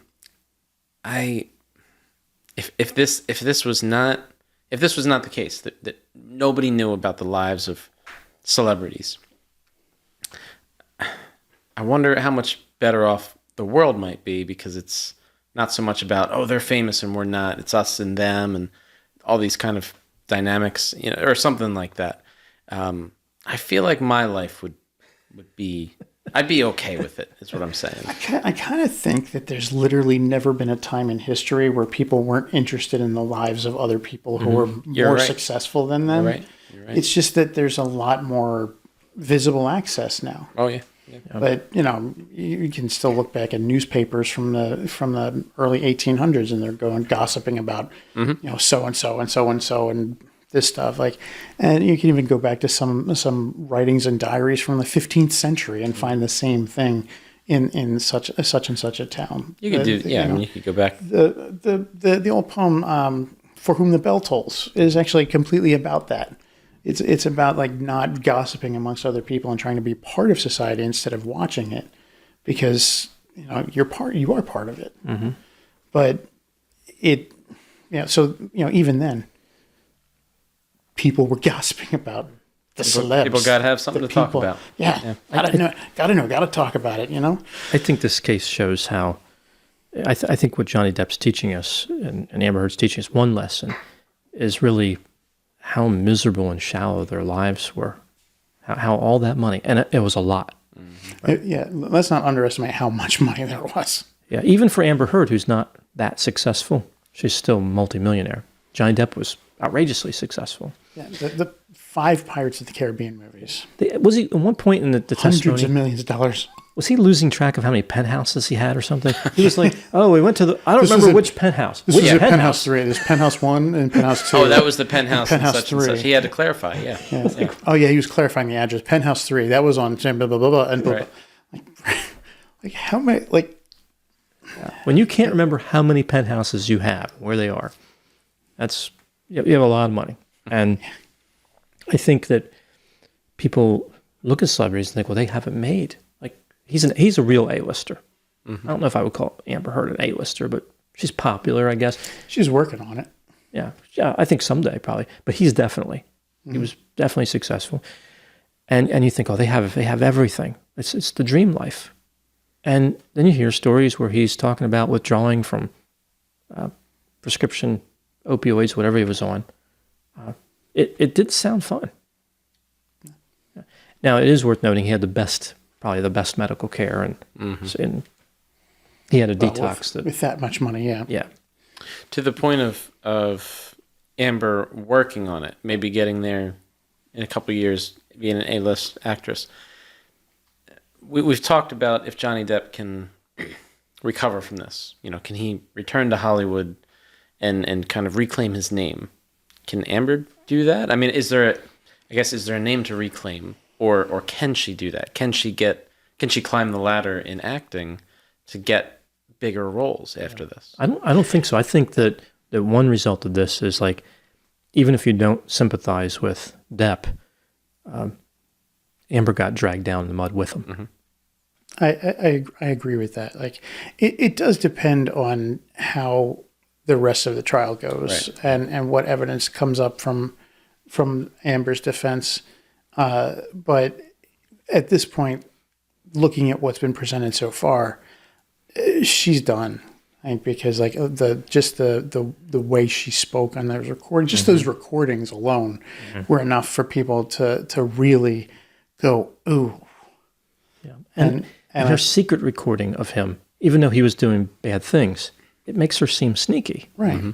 And the Warner Brothers apparently has already, like, reduced her role in Aquaman 2. Like, they dropped it back significantly. There's an Aquaman 2? Yes, there's it's in the works. Okay. It's happening. The first one wasn't great, but I liked it. I thought it was fun. Yeah. It was one of the better DCEU movies. I liked the villain, Black Manta. Yeah. Yeah, that was a good part of that movie. Black Manta was great. I remember him from the cartoon Justice League. Yeah. That actually, the Justice League guy looked cooler. I think the whole thing with the tubes. Yeah. Yeah, I like the old, but it was still good. Yeah. All right.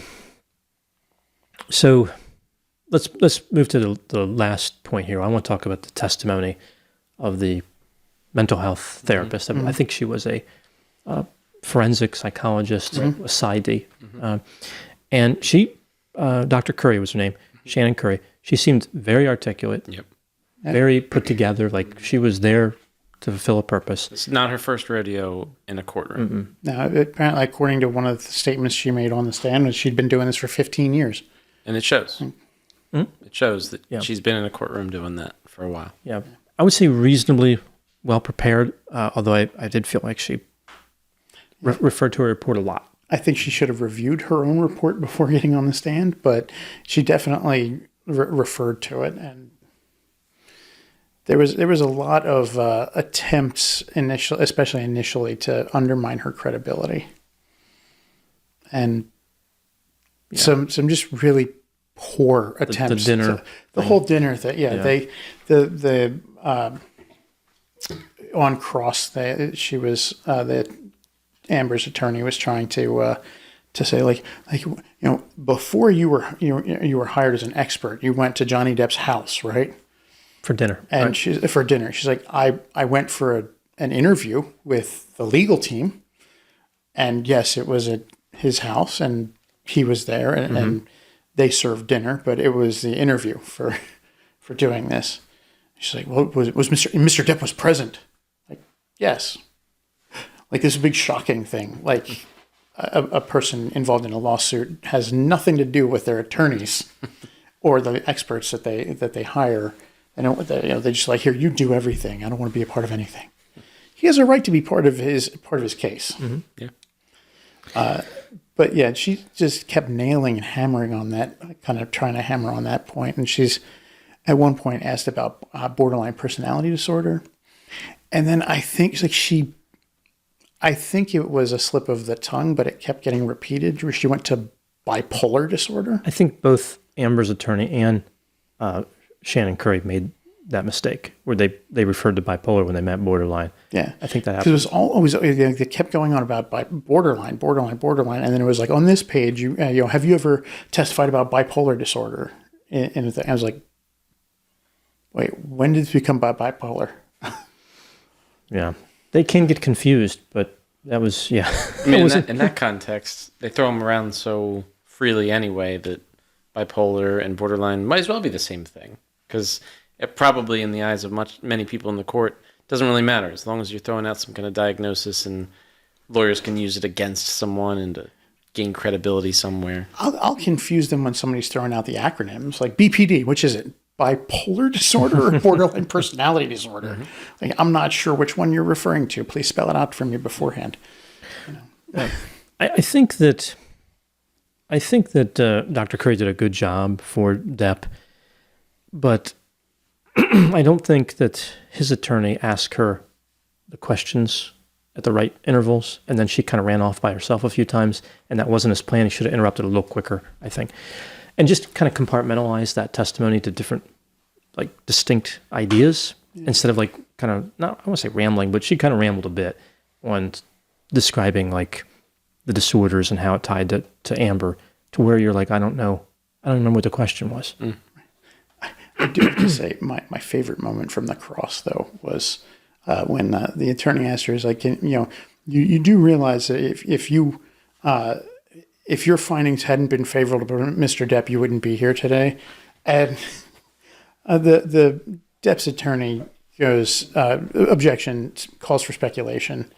And the judge is like, I'll sustain that objection, because it does ask for her to speculate on something that hasn't happened, that didn't happen. Mm-hmm. And the opposing attorney's like, she got like pouty about it. Like, she's just like, but it goes to bias. You could tell it was a major point. It was a major point. She was trying to go like, this speaks to bias, and like, she's biased for Johnny Depp, and her expertise can be thrown out. But like, the fact that it was like, no, that's speculation, and she got so derailed from it, and it was just that it speaks to bias. I think at another point, somebody objected to their own. Yeah, their own witness, their own question to their own witness. They asked the question, and the witness started to say, "Well, he said objection, hearsay." Like, it was like he immediately came down on himself, like, oh crap. But that again, I mentioned that before. Like, that was their favorite phrase, like objection, hearsay, like over and over and over again, over and over again. And was a compound question. They really need to ask one question. That's a big thing in counseling too. Oh yeah, right. You're not supposed to marry questions together. And you usually immediately realize when someone's trying to think like through multiple questions.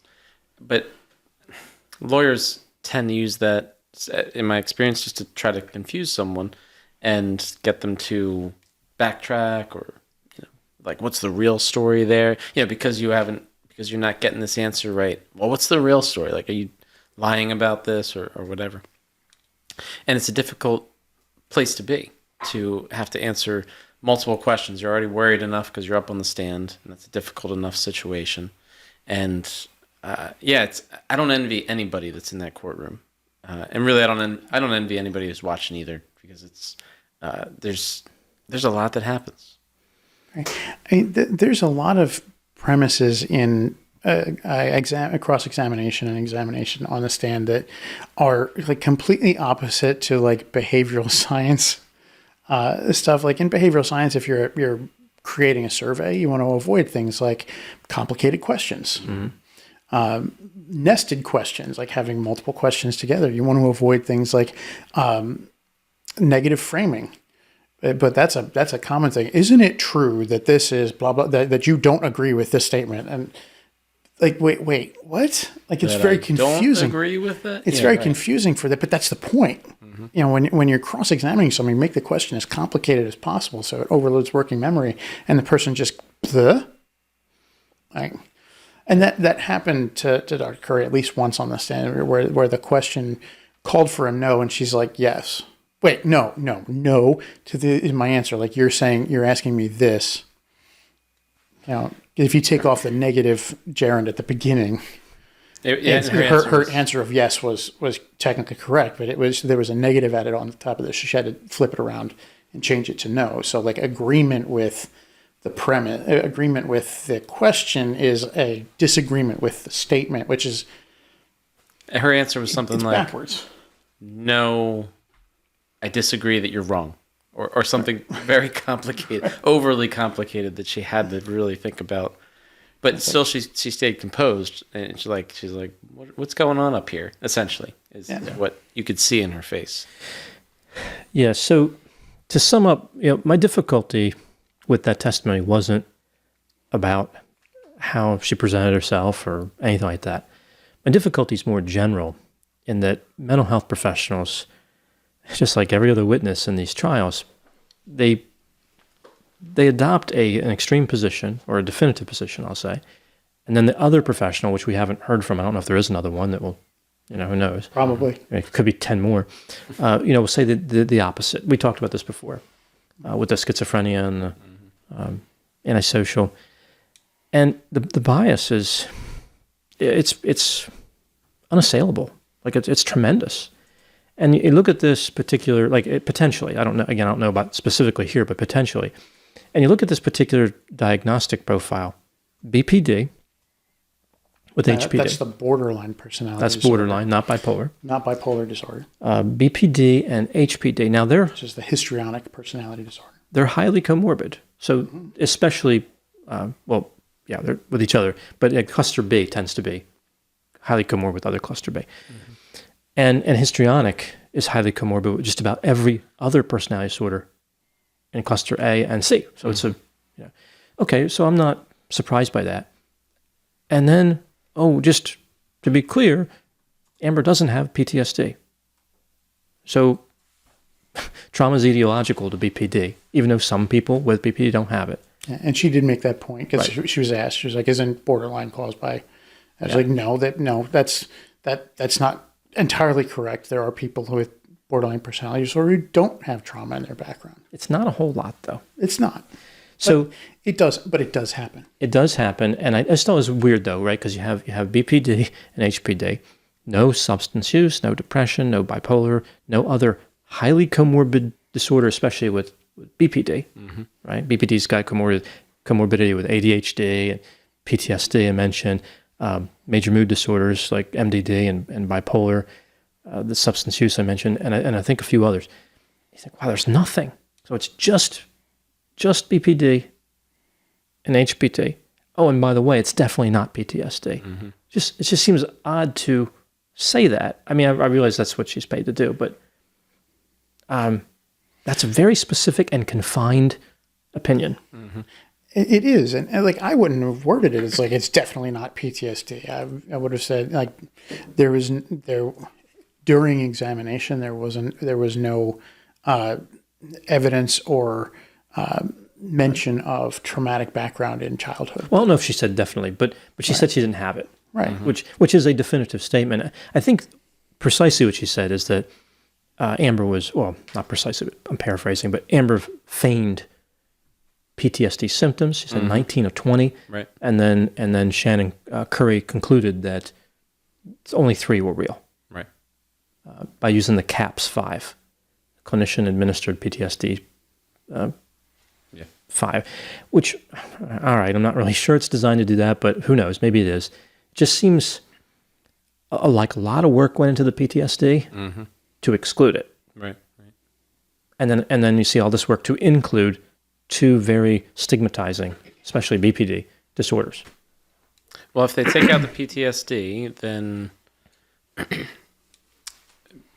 obviously it makes it less likely that she was abused by Johnny Depp. Because if she's not displaying trauma symptoms, then maybe he didn't do that, and maybe that reinforces that argument that he didn't do it, and she did defame him, and so I can understand. She definitely played into Johnny Depp's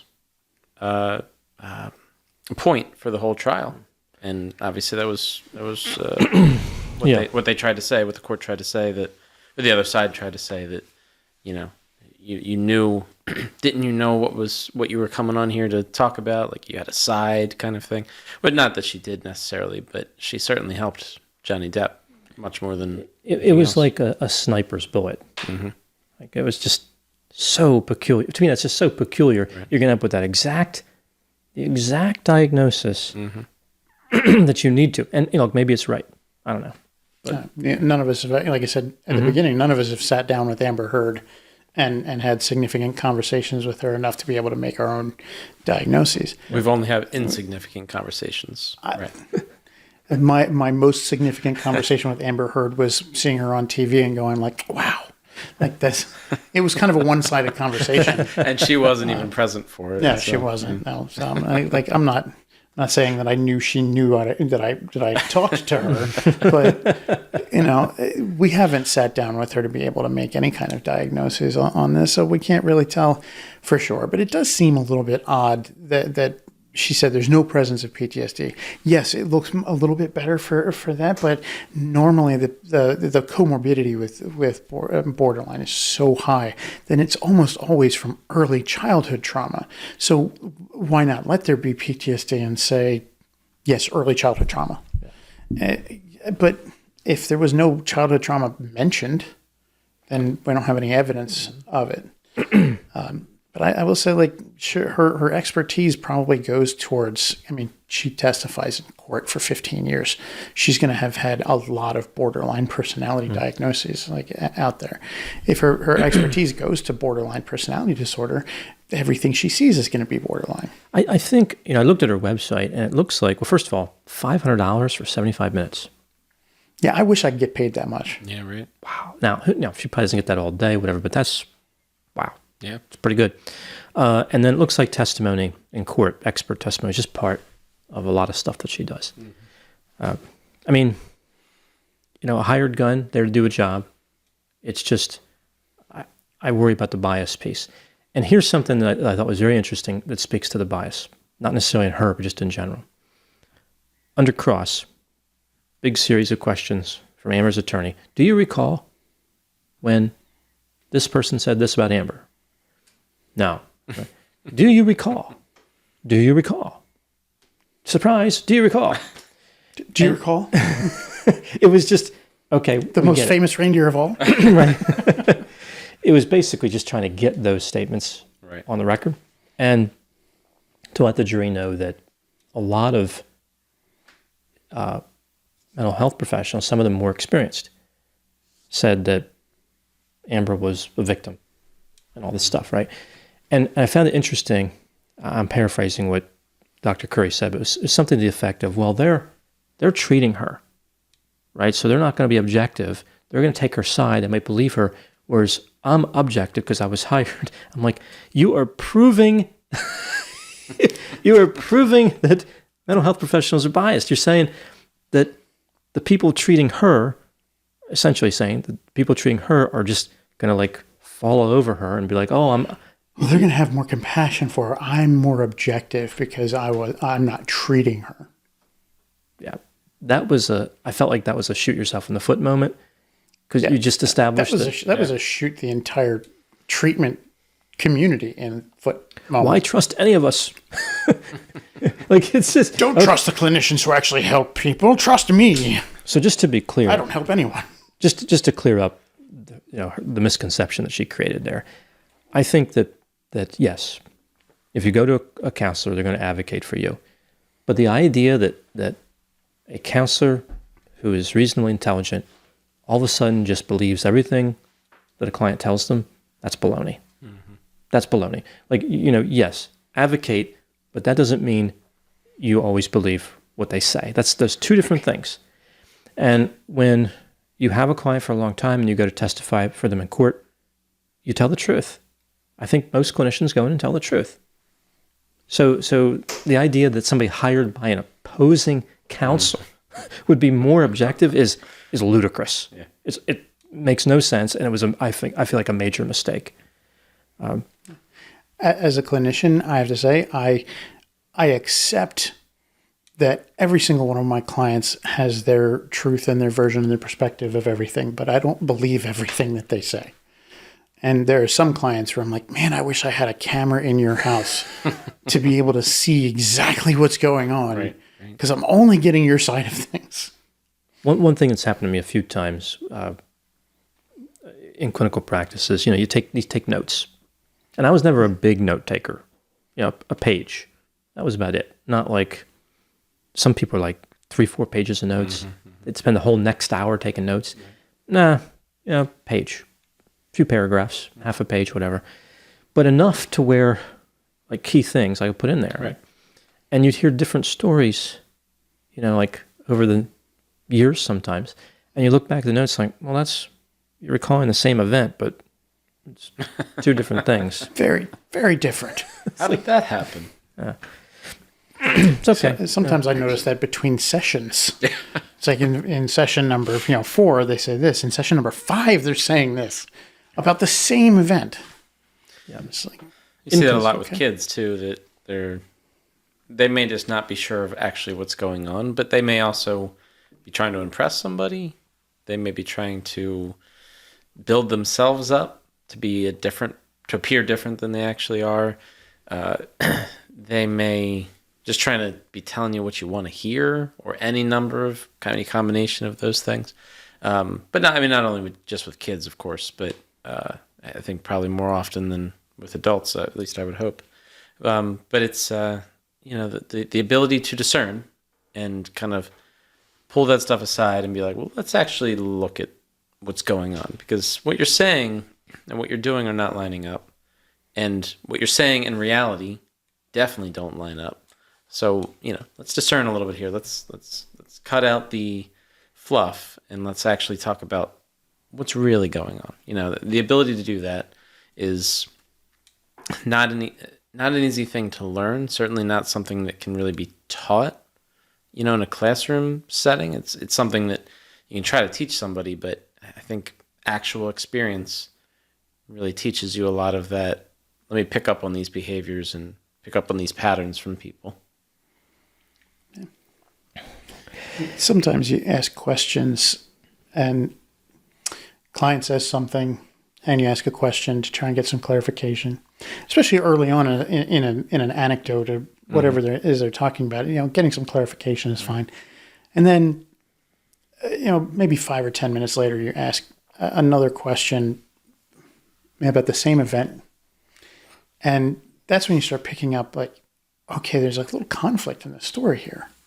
So what I usually do at that point is I'm like, I wait for another few minutes or half an hour or so, and then I go back and re-ask this first question again. Maybe slightly worded slightly different, or I'll paraphrase what I've learned and then ask the question again. And it's usually when I find out that there's something else going on as well. Mm-hmm. And that's where we get more information from. And that's one of the reasons it's important to remember those details. We've talked about this before, but we already alluded to how personality disorders come up most often in these court hearings, especially ones that we talk about and hear about.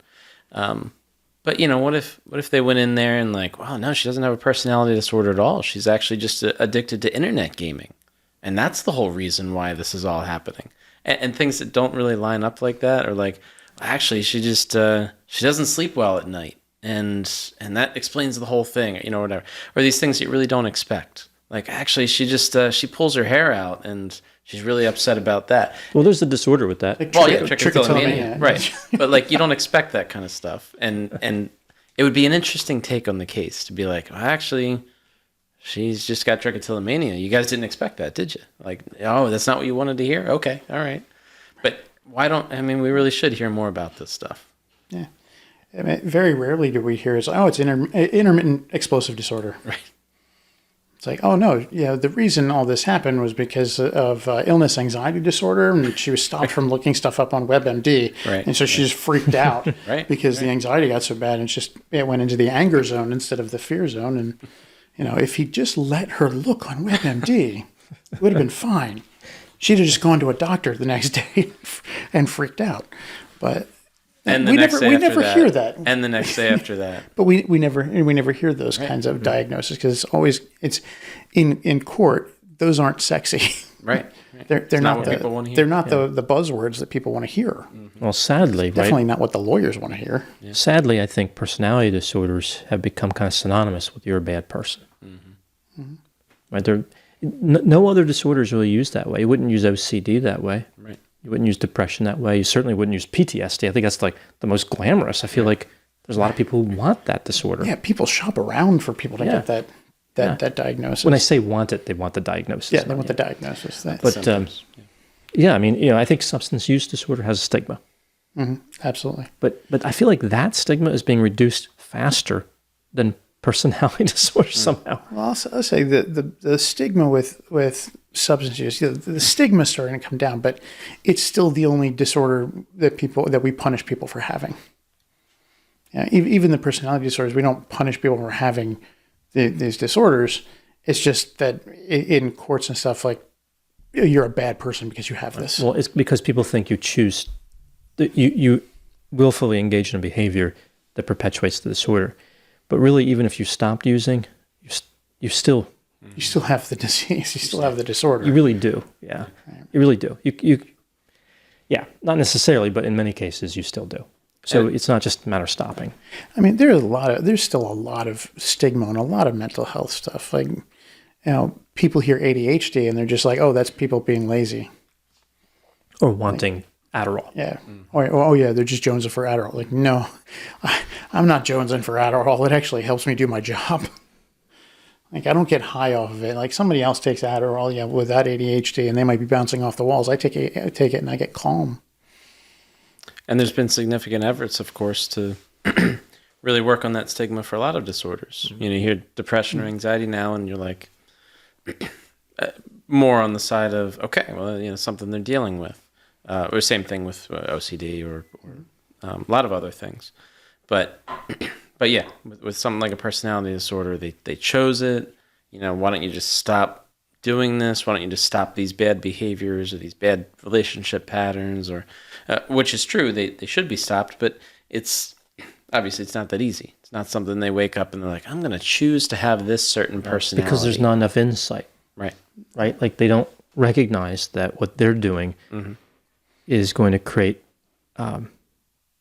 hard feelings, anger, whatever in other people. Right. It's lack of insight and lack of empathy in many cases, but not always lack of empathy. Yeah. So if you can't ever see yourself as other people see you, if you can't ever do that, that's why it's a pervasive pattern. Mm-hmm. So, yeah. Now, cluster A is kind of weird, right? Cluster A personality disorders, they're on kind of another realm, because I feel like they're on a continuum with schizophrenia, right? So I feel like they're distinct. Yeah. But cluster B and cluster C, there's a lack of insight for all of them, but there's something special about the cluster A's that they almost have a little bit of like with schizotypal, they're like quasi delusions, and not really delusions, but Right. a little bit Right. magical thinking, where you don't really see that with cluster B or C. Yeah. All right. So day 10 finished up. We'll have to revisit this one. It's probably going to go all kinds of directions. In what, like 4 weeks? We'll make multiple videos by the time this. Yeah, trial's we'll have had a few other episodes before they finish this one up, and we'll do another. So final thoughts on where we are on day 10. Well, can you imagine being Amber Heard, sitting there not having said anything, testified or anything, for 10 days? That's got to be pretty brutal. It's brutal enough to be on the stand or to feel like your life is being examined and having to talk about it. But what does that feel like to be sitting there for 10 days having people talk about bad things you've done, how bad of a person you are, or nobody really sticking up for you, except for your own lawyers, of course. But still, primarily the whole point of this part of it is let's go after Amber. And for 10 days, I mean, a couple minutes is probably enough, but for 10 days solid and still continuing after that, it's got to be something else. I can't imagine what that feels like, what it's like to have to sit there and just watch that and keep a straight face too, like not be able to say anything, but no, I didn't actually say that or anything. You'll have your turn, but it's not right now, and that's got to suck. So I don't know. She does have a side of the story, right? To your point, right? There's something she wants to say that probably will make her look better. Mm-hmm. And so it must, obviously this is worth it to both of them, Johnny and Amber. Worth it for him to get his story out there and clear his name, or try to clear his name, or something like that. For her to try to, I don't know, show how bad he actually is and prove that she was right in what she wrote and what she said.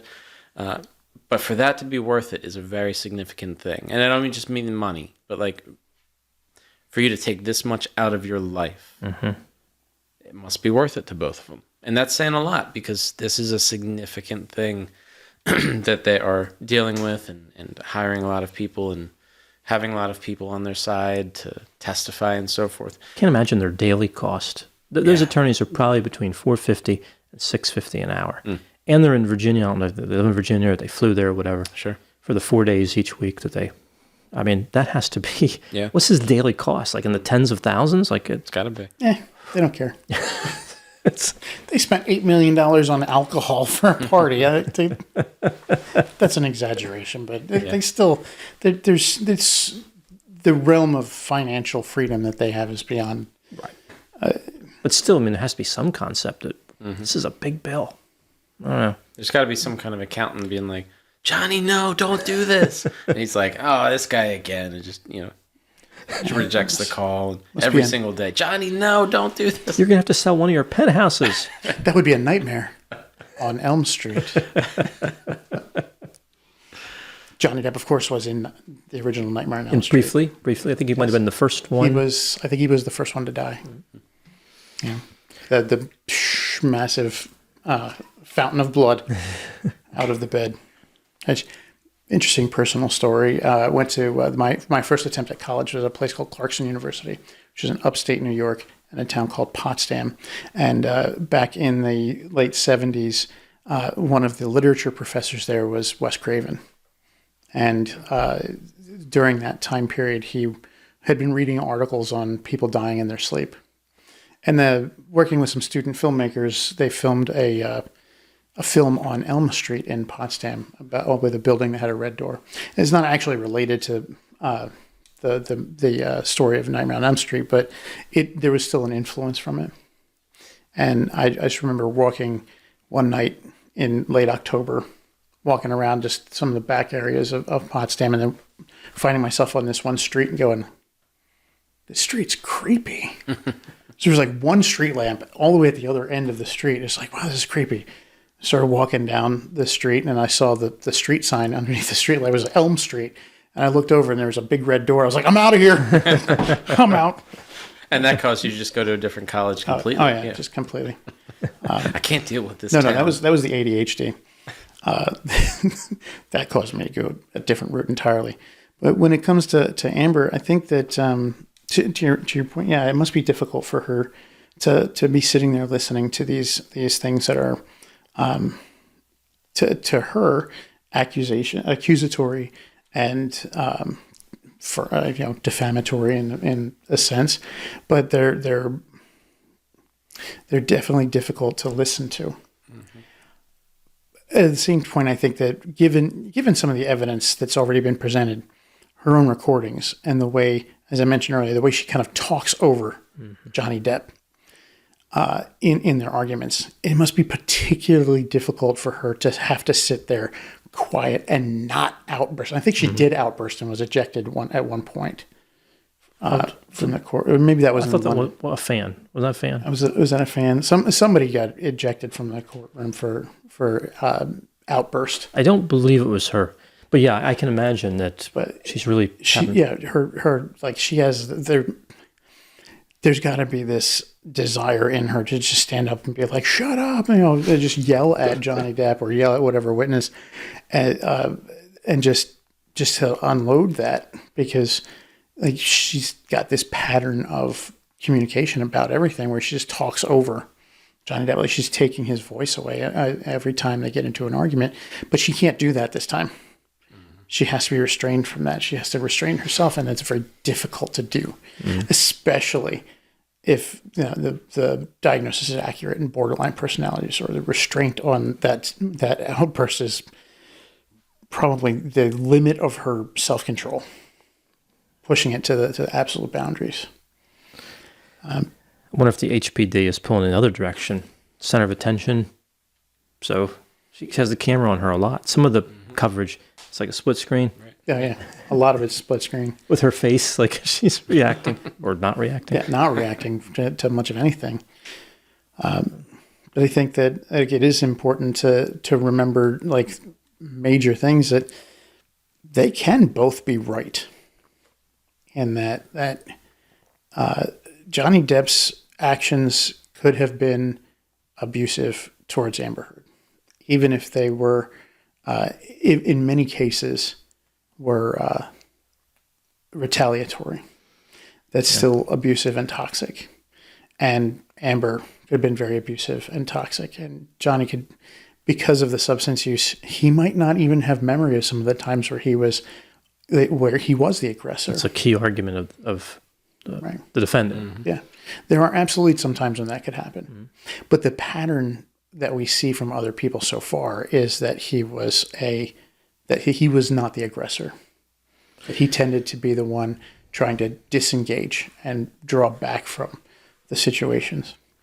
And that speaks to the pattern when he talked about his parents when he was growing up. His mother was abusive towards his father. And he witnessed that. And he didn't want to be that way, but he ends up... That's the problem. We always end up kind of following in our parents' footsteps to an extent. Like that's the relationship that's modeled for us. Mm-hmm.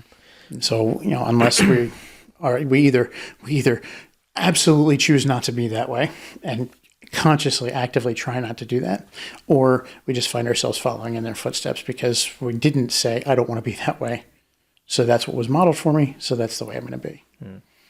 And that's what was modeled for Johnny Depp. That was the relationship.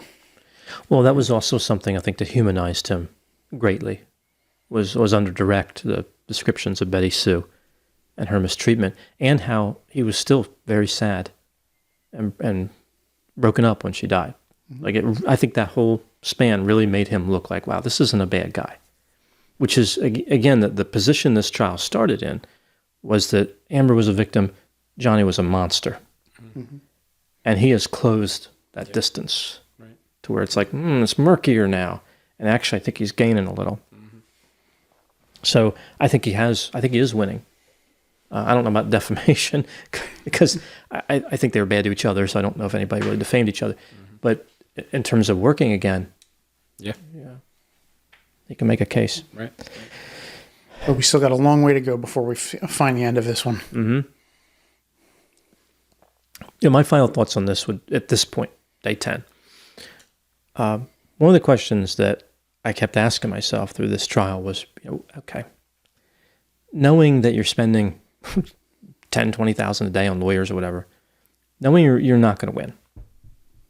You're not going to win anything, probably. Why, other than the working again, why do this? Why not go a different route to try to work again? Mm-hmm. Start smaller, do a Rust thing, right? You don't want to do a Rust. You don't want to shoot somebody. not the whole Rust experience. That's not the way to get back. Just the movie part of the Rust the budget, experience. low budget, right? Safer version. It's like, but they're pounding down Alec Baldwin's door trying to get him into new roles after Rust. Like, no, you don't want. That would be the worst thing. Don't go that way. I think you could probably think about a return on investment at that point. If you're spending 10 or 20 or whatever a day, what are you going to spend versus what might you make on future roles? Right. Well, like I said before, I think there could be an economic advantage to it, but beyond that, I mean, it's still, you would think there's still another way. You would think, right? You would think. There might be another way. I'm almost certain there'd be another way to build your career other than expose all of your secrets, right?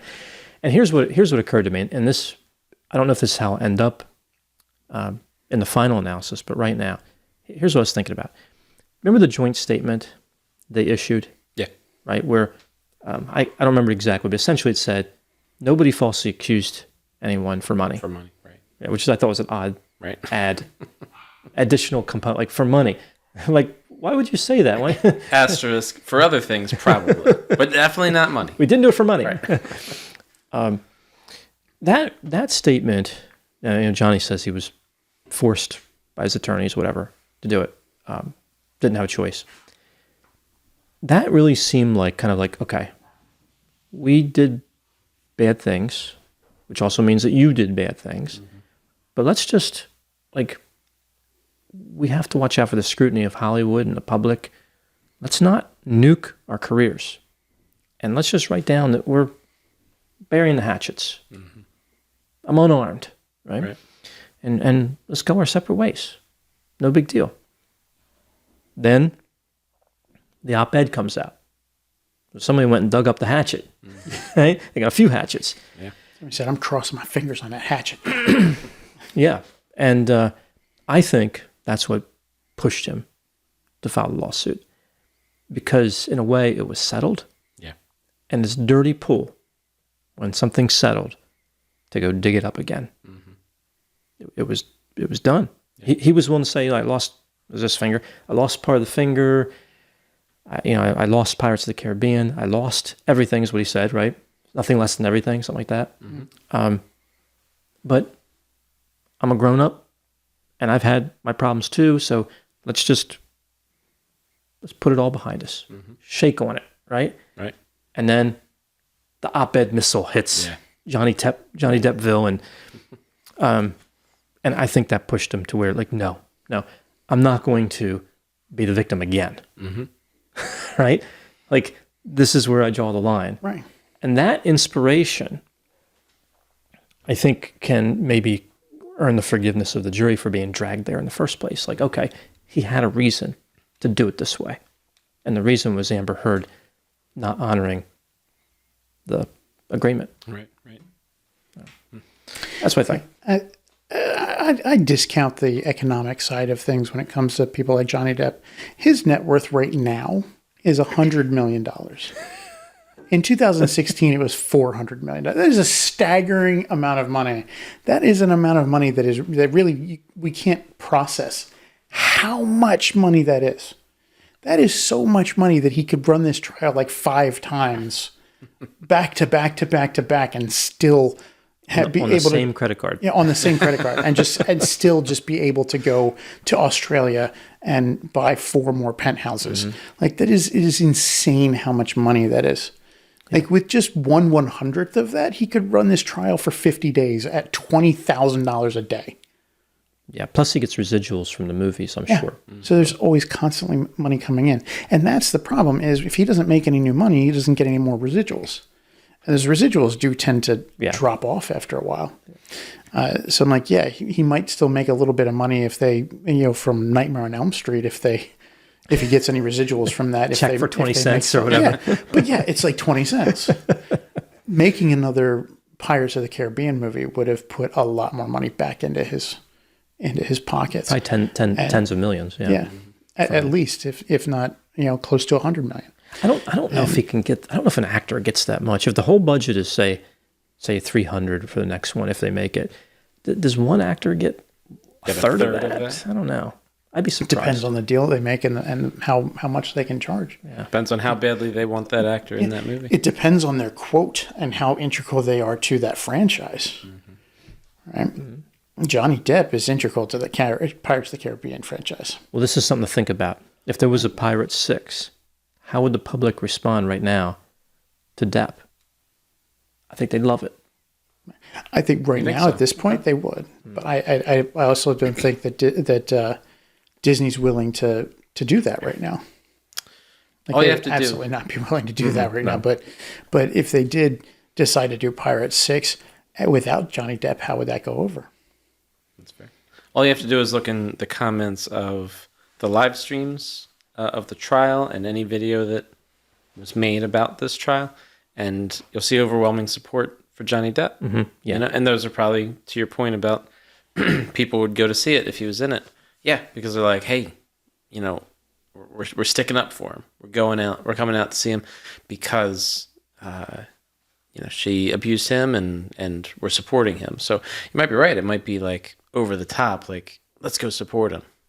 Not that Disney would have any interest in that. At this point, they might start, putting like a smiley face over his face in the previous movies or something. Like, who is this guy? We don't know. He's unknown. It's Captain Jack. Not Johnny Nightingale. Depp. Nightingale. Jack Nightingale. It's not Sparrow. Like, it's a different guy entirely. It's Major Mac Arrow. That's what I said in one of my videos. That was Pilates of the Mediterranean.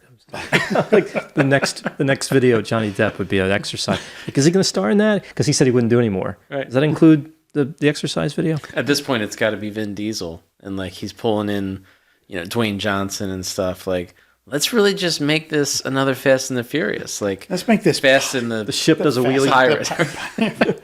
The ship's jumping over other ships. Pirates of the Caribbean 6 and Fast and the Furious come together to meet Pirates of the Furious. Dwayne Johnson's got a cannon. A patch over one eye and a cannon. That would be perfect. Didn't he have a minigun in one of the... Yeah. He's just built for that, though. Like, just holding his... You can picture it because he's built for it. Yeah. He just is. Vin Diesel can do that. Yeah. So we'll do at least one more, obviously, update on this case, maybe more. I mean, I don't know what's going to happen with it. It's fascinating, a lot to learn, a lot of mental health lessons. Right. So I look forward to seeing how this turns out and kind of how public opinion is going to shift in one direction or another. Yeah. All right, so we'll wrap it up there. Any ideas for? Well, I do have our new feature. It's the Bitcoin coin for the Bogdanoff brothers. Mm-hmm. So that's our Bitcoin there. For this case, I was thinking like a broken vodka bottle, or a bed, just a small little bed. Maybe a mess in it. I don't know. Could you? It would be subtle. Could you maybe do like a gavel or something like that?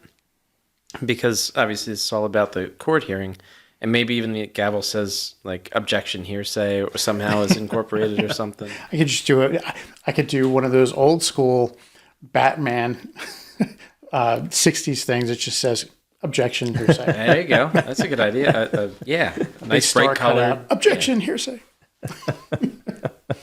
That's it. That's a good one. Way to tie it all together. Either broken bottle or the objection hearsay kapow sign.